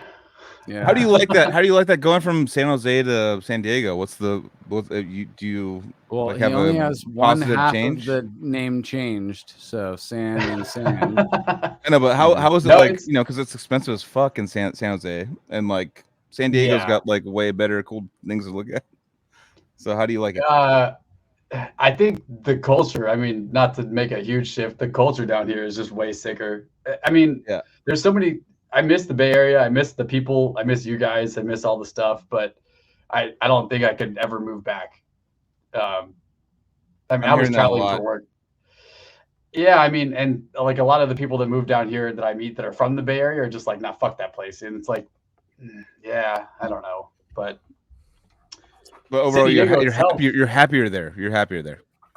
Yeah, I mean, there's so many things that I could say that I'm not gonna say because it's gonna take an hour or two to just go over it. But it's like night and day difference for sure. So, remember last time I saw you guys was at your house, right? I think it was my house a year ago, like to the day. Yeah, I was like, I saw it on my memories. It was 7Gs barfing everywhere, and yeah. Good old Gallons. Well, he's doing good. 7 gallons. Like we've heard, the new Ominous Ruins stuff is getting crazy. So I'm sure there'll be a part 2 Ominous Ruin episode that you could unload all that on, dude. Oh yeah. You're saying the Bay people talking shit about San Diego. I'm like, why does everybody do that, dude? Like, and vice versa. I don't. Well, it's like, oh, where I'm from is the best, and it's like, actually, nobody is at the best place. No, nobody is at the best place. I wouldn't say like any one specific place has like better people or like is like a better place to be. I don't know. It's just the Bay Area is so expensive, and like I had a lot of personal reasons to leave. It doesn't apply to like anything else except for like my own internal conflict. Totally. But I mean, I'm out of here soon, dude. Yeah, I mean, aren't you already in Roseville, right? Technically, it's yeah. Technically, I'm up there, but I still work in the Bay. Unfortunately, that'll end soon though too. So it's weird for my birthday. I love the podcast because my birthday. I have Paul Masvidal just texting me.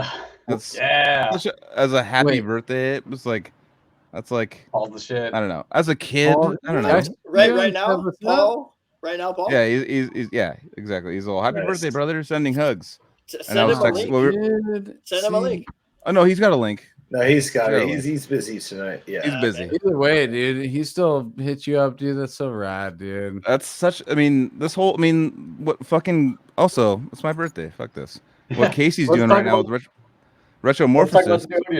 Dude, so, no, let's talk about the Retromorphosis real quick. Okay. Let's talk about the fucking like a. It's not. I mean, it's Spawn of Possession with a different style mixed in. It's not necessarily like going like. Like the Uber speeds that Spawn was, but like Jesus Christ, I should. Can I say something? One of the craziest things to happen in a very long time, dude. Yeah, I will say I've been listening to those new Joel's room or down here? You got blankets. Oh Jesus Christ! Everybody's so excited. Everybody's so excited to talk about this thing, and that's fine, dude. We all understand like this is really exciting. It's unbelievably exciting. I mean. We've got Casey going in with like Spawn of Possession musicians. Man,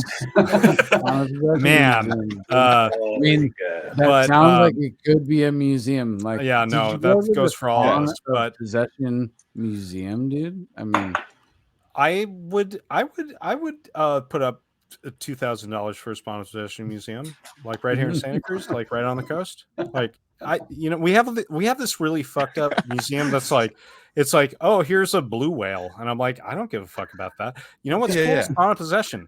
I really like Spawn of Possession. If we instead got rid of this blue whale, this blue whale skeleton, that's kind of morbid. Like no one likes that. And then like instead, if we just put we printed out all the Guitar Pros for Spawn of Possession, and then also just had a big hanging dick of iron that just and like a screen and then every hour it was on a clock. Every hour it would like strike noon, it flops on the ground, and then flops on the ground and then plays the scene from Exorcist 2. The other like really good thing about that is it creates civic involvement. So if love you guys, I gotta bounce. Much love. Happy birthday. I love you, buddy. Hey, Jared. You guys are awesome. See ya. I love you, Jared. Love you, buddy. I'll see you this weekend. Oh, fuck. That was great. No, I think that was like the most entertaining part of the fucking podcast, and you had to bail during that. Jesus Christ. Civic. So okay. So you don't want a big whale. No.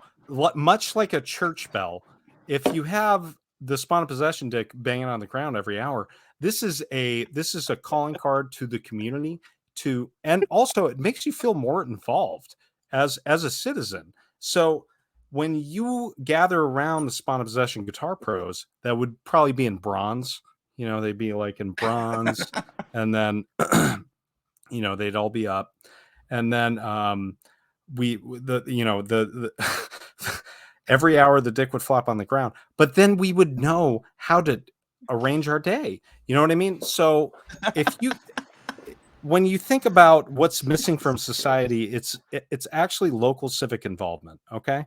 And what the Spawn of Possession Dick Church could do for us is it could bring us all together. It could unite us as a people, and we can all gather around something we all truly believe in, which is tech death. So when you have this, and honestly, we all know this from the history of man, a good phallic instrument. So whose phallus is gonna flop? That's my question. Oh, what's the mold? We got a Dennis phallus. Who's mold? We got a Jonas phallus.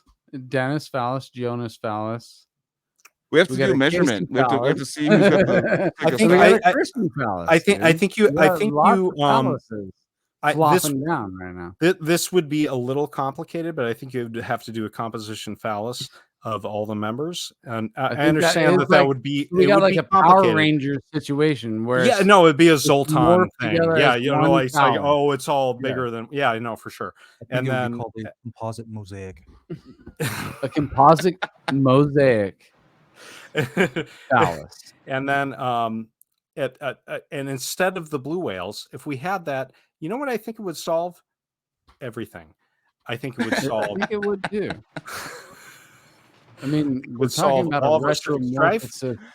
I think we already we go there and we talk about our differences in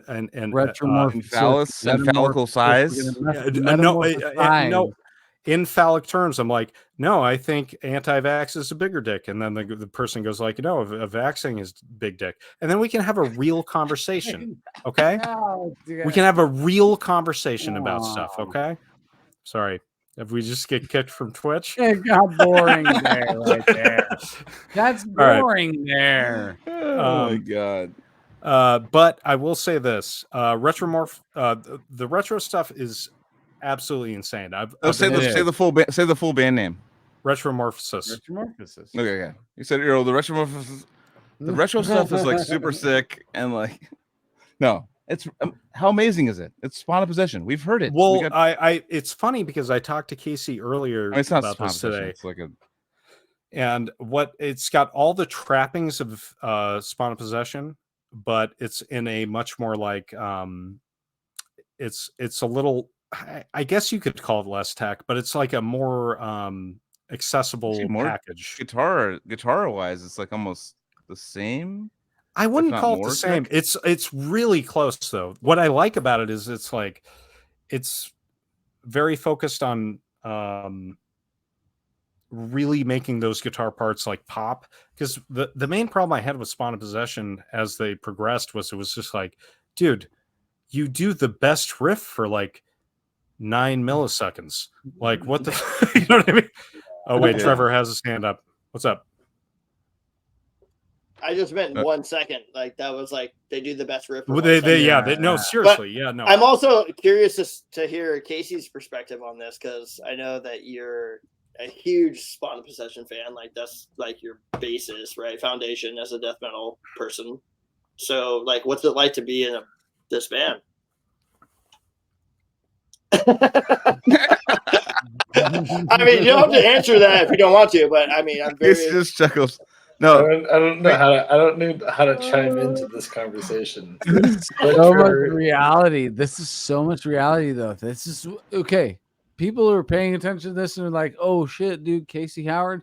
Like, this is the real deal. Like, Casey Howard's amazing, but if you want to talk to him about it, you got to be really close to him to get him to open up about it. You know. And I think that. So no, for real. Like Casey, just like Gilbert, dude. Casey's like this force that I've like come across. I've so been fortunate. Casey's like, don't suck my dick right now, dude. Do not suck my dick right now. I can see his face. No, I've been so fortunate to come across this force. Like he just was energetic since he was a kid about this shit, and it just like came into his adulthood, and he's just like, dude, I'm a fucking music wizard. You know, that's how you are to me, Casey. So I'm just saying that's the real deal for me. I know. I get this. I do the same thing with Mike Gilbert all the time because I like that's how I actually feel, and he hates it. I love it because it's like my actual feeling. I'm like, you're the sickest, and he's like, God damn it, okay, Joel, fuck you. I love that. We're talking about making new bands. Casey Howard and Mike Gilbert need to fucking make a band. Get these fucking two weirdos that can't talk about themselves together and see what happens, dude. True. I think if you call them weirdos, it'll make them way comfortable to make music together. That's a good move, dude. That's a really smart move. I think it's a really good move. The fact that Gilbert didn't physically hit me right there is fine, dude. But anyways, so what I was getting at is my birthday, and I can cry if I want to. But I heard Casey said, it's my birthday. I'm gonna mute you, motherfucker. Sorry. But no, I've heard like, you know, because Casey sent me the drums, what had like Guitar Pro behind it, and I was like, "Fucking Jesus Christ! This is like so many people are waiting for this. This is like we insane." can hear it tonight. You're saying?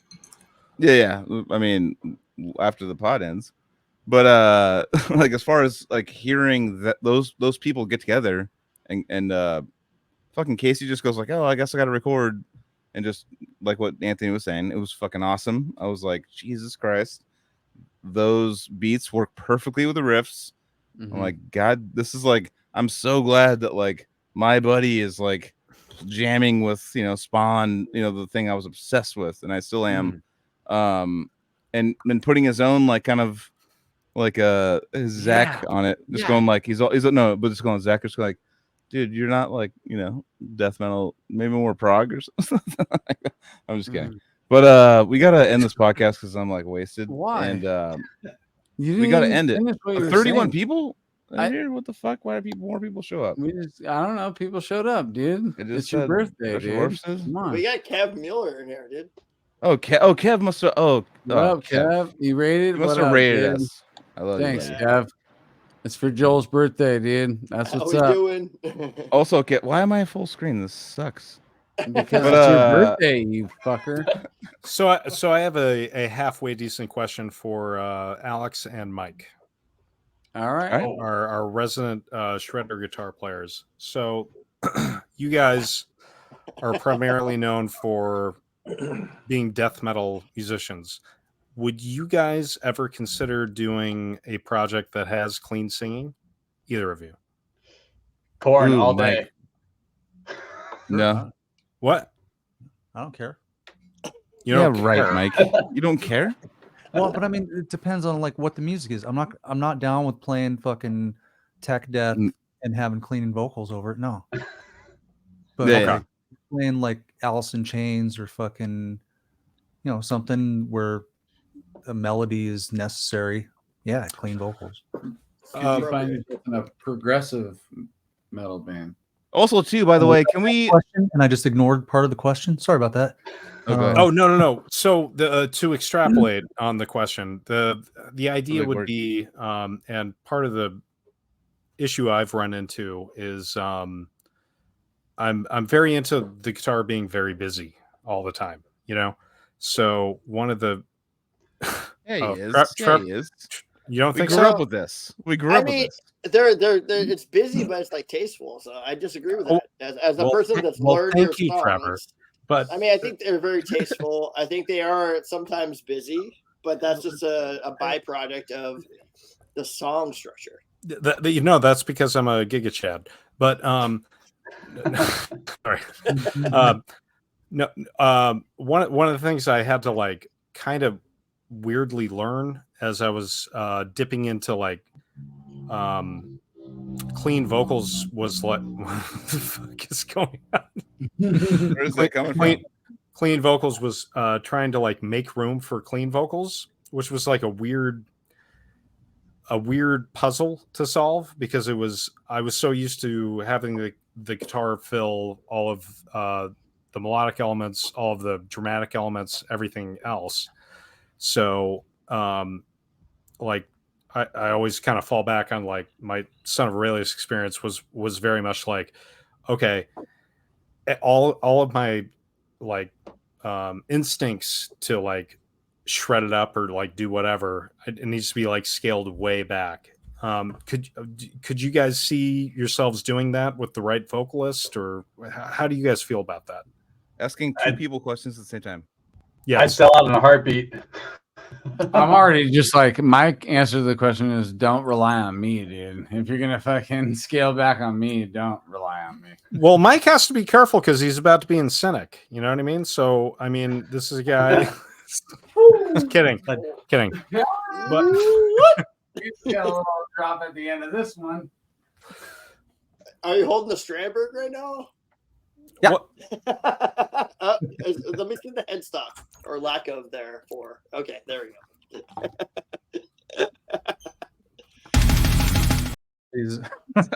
Wait. Yeah. I'm gonna stop talking. I don't know anything. I literally know nothing. I just saw you jam with him, and he liked you a lot. That's you and Paul jammed, right? You and Paul jammed out, right, at your house.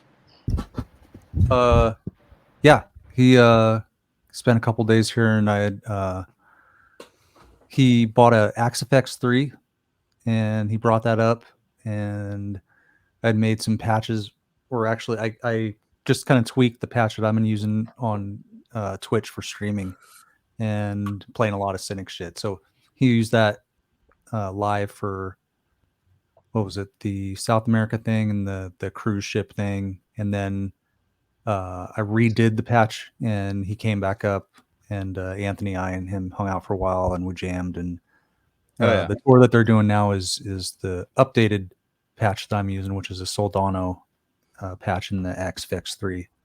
Okay. And then before they left for tour, Max couldn't be out here. He had to meet them wherever the first day of the tour was, Texas or something.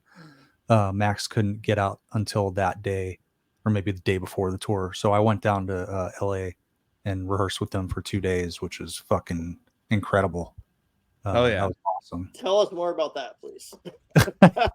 Yeah. You rehearsed for Cynic? Like you, Max, and Paul? Like, what happened?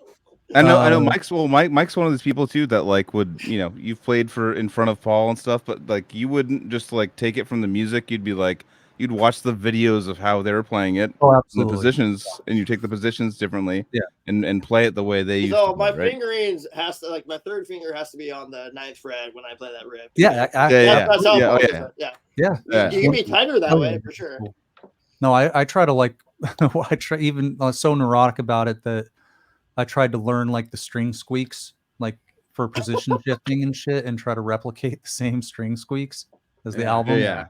And that's just way over the top, but that's just, but I want to be able to play what I can hear, Yeah. Exactly. I don't know if I don't think I have talked about this on the show, but I actually got to sit in this very room. I was literally sitting right here over here, dude, and I got to watch Paul and Mike interact, and actually even interact with me while you don't even play guitar, dude. You don't even give a shit about. I would fucking cry my ass off there. Fuck you. I played Pink Floyd to him, and then I was in, dude. Okay. You're like, oh, was that G chord? Like, fuck you. You don't even know what's happening. He's the fly on the wall, dude. I played the fucking first few chords from Wish You Were Here, and then I was in the club, dude. Okay. After that, I was in the club, and I knew I was in the club because they accepted me. Okay. And once I was accepted, I got to sit here and I got to experience what was going on, and it was a very, very awesome experience, dude.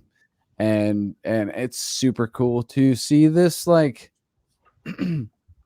come from episode 100, dude. Like literally that's where it started.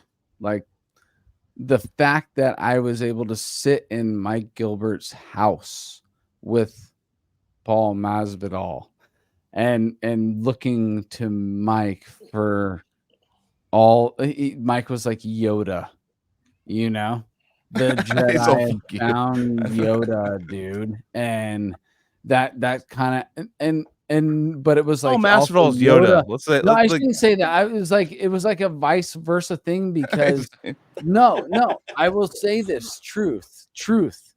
There are certain things that like Paul's from the old school, Mike's in the new school, so he speaks a different language with the pedals and all that stuff. So although Yoda is Paul Masvidal, there was the teacher being taught type deal that I was. Yeah, I've known my whole life. I mean, of knowing Mike is that like he loves Cynic and loves Paul Masvidal, and the fact that he would like find like he had like obviously you could figure it out by ear if you wanted to, but you wanted to like know like how they're. And actually, I texted Paul once because I downloaded the Focus tabs and I was doing I was relearning textures, like because me and Carrie used to play as kids, and we're like learning it, and I'm like, what the fuck? This is like completely different than my childhood. Like I was like, I texted him, I was like, I wasn't angry, but I was like, what? Like this is like my brain is like exploding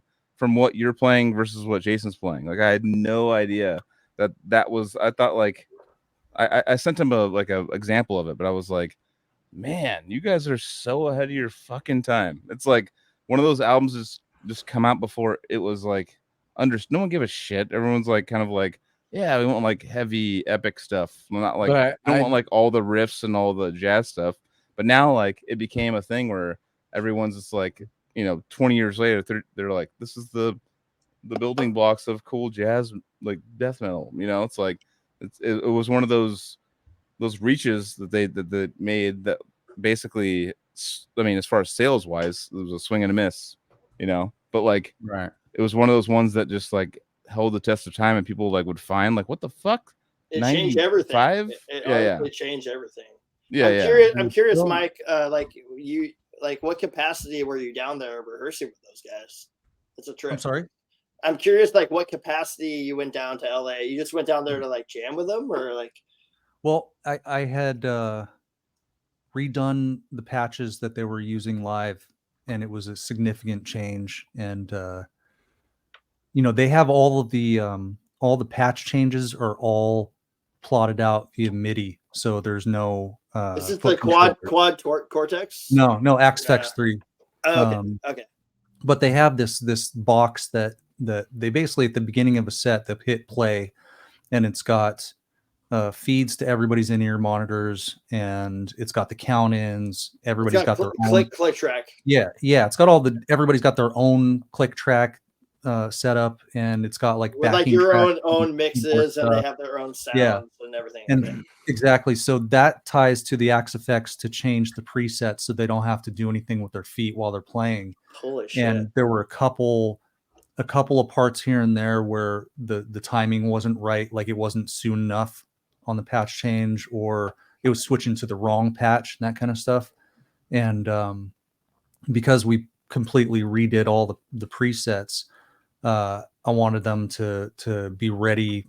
Like they only had a couple days to rehearse before they left for the tour, and I felt like they needed the second. The Cynic's stuff is so orchestrated that without having both guitars there, you're missing out on a significant portion of the songs. And I don't know, I just offered, I said, dude, if you want me to come down, I'll fucking fly down there and help you guys practice. So that's so sick. You just took you like time off work, and you like went down there, and you just handled. They're like, you need to be this is right before the South America trip, right? No, this is just recently before they went on tour with Atheist. Yeah. Okay, so before the America. Okay, cool. Yeah, that's amazing. So dude, you got it dialed in. You felt good about it.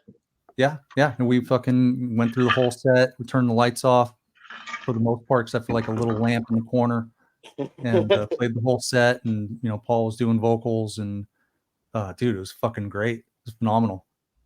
That's an amazing experience, man. Like listening, we played their whole set, so all of Focus, and then like 5 other songs from a few different albums. And like the way I had my mix set up was so they all have drastically different mixes on what they're hearing to just play along with, and mine I had it set to sound just like the CD.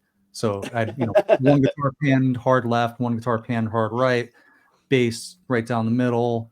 Dude, it was fucking great. Yeah. It was like listening to the album. You can really tell that Paul was the Yoda training, because he'd just be like, all of a sudden, like, you take the solo while they're playing a song. He'd just like throw the ball at Mike, just like, you play the solo. No way. So it was like improvised like that. It wasn't like all. Oh yeah, it was very like a I'm glad you got to see Anthony, not like a guitar player that gives a shit about it. I don't even know what you said, but I'm gonna give it to you for your birthday, dude. I'm glad you got to see it. Wrap it up in a present and give it back to Joel. I said, I'm glad you got to see it, dude. The guy that doesn't know what the fuck's going on with the like. I would be sitting there just being like it was like that, dude. I felt like that, but I did take enough away to be like, oh, dude, there's like this like really cool back and forth thing of like generations type. Oh yeah, totally. That on the fly shit is so cool. Like it's just like in the moment, you're like, hey, do this. Like it makes it this is jazz, like improvised shit. Well, I was really surprised. You know, I spent so many years trying to learn Cynic shit note for note, and not just the notes, but how the notes sound, and you know, just trying to recreate that. And it's kind of refreshing and surprising to me that Paul is actually really into, like, I wouldn't say reinventing those songs, but he's totally down with hearing new life breathed into songs. And you know, he mixes shit up. You know, he told me even back when they were touring for Focus, he had already changed, you know, some parts that he was doing just because he just liked them played differently. And I think that's kind of cool. You know, I'm all for. It sounds so super organic, like yeah, just right. like, no, keep going, please. But like it sounds so very natural the way he plays. Like it's like, it's technical, but also like very intuitive, and it just feels like it's like coming genuine. Like, well, he's also like, you know, to take that, you know, a step further, he's actually improvising on some stuff live now. You know, he's playing solos where there aren't some solos, and that's really cool. You know, it's very cool to hear music played faithfully to the way it was recorded, but it's also cool to hear, you know, an artist come up with new versions of that shit. And 3 decades later, they still have some like they're excited to like add a little bit of new flavor to something that they still feel true about 30 years later, dude. That's so cool, dude. Well, yeah, Cynic is fucking the best band ever, dude. So I know, right? Man, well, thank you. Thank everyone for coming out for fucking hanging out for my birthday. I was, I was not thinking this was gonna happen because I woke up this morning and like had a cold, and I was like completely chapped, and I was like, do I have to cancel my own birthday podcast? No, dude, you gotta go rest up so you can be ready for us this weekend. You got I know. But I'm glad, dude. Fucking Mike and everyone that showed up. Carrie's.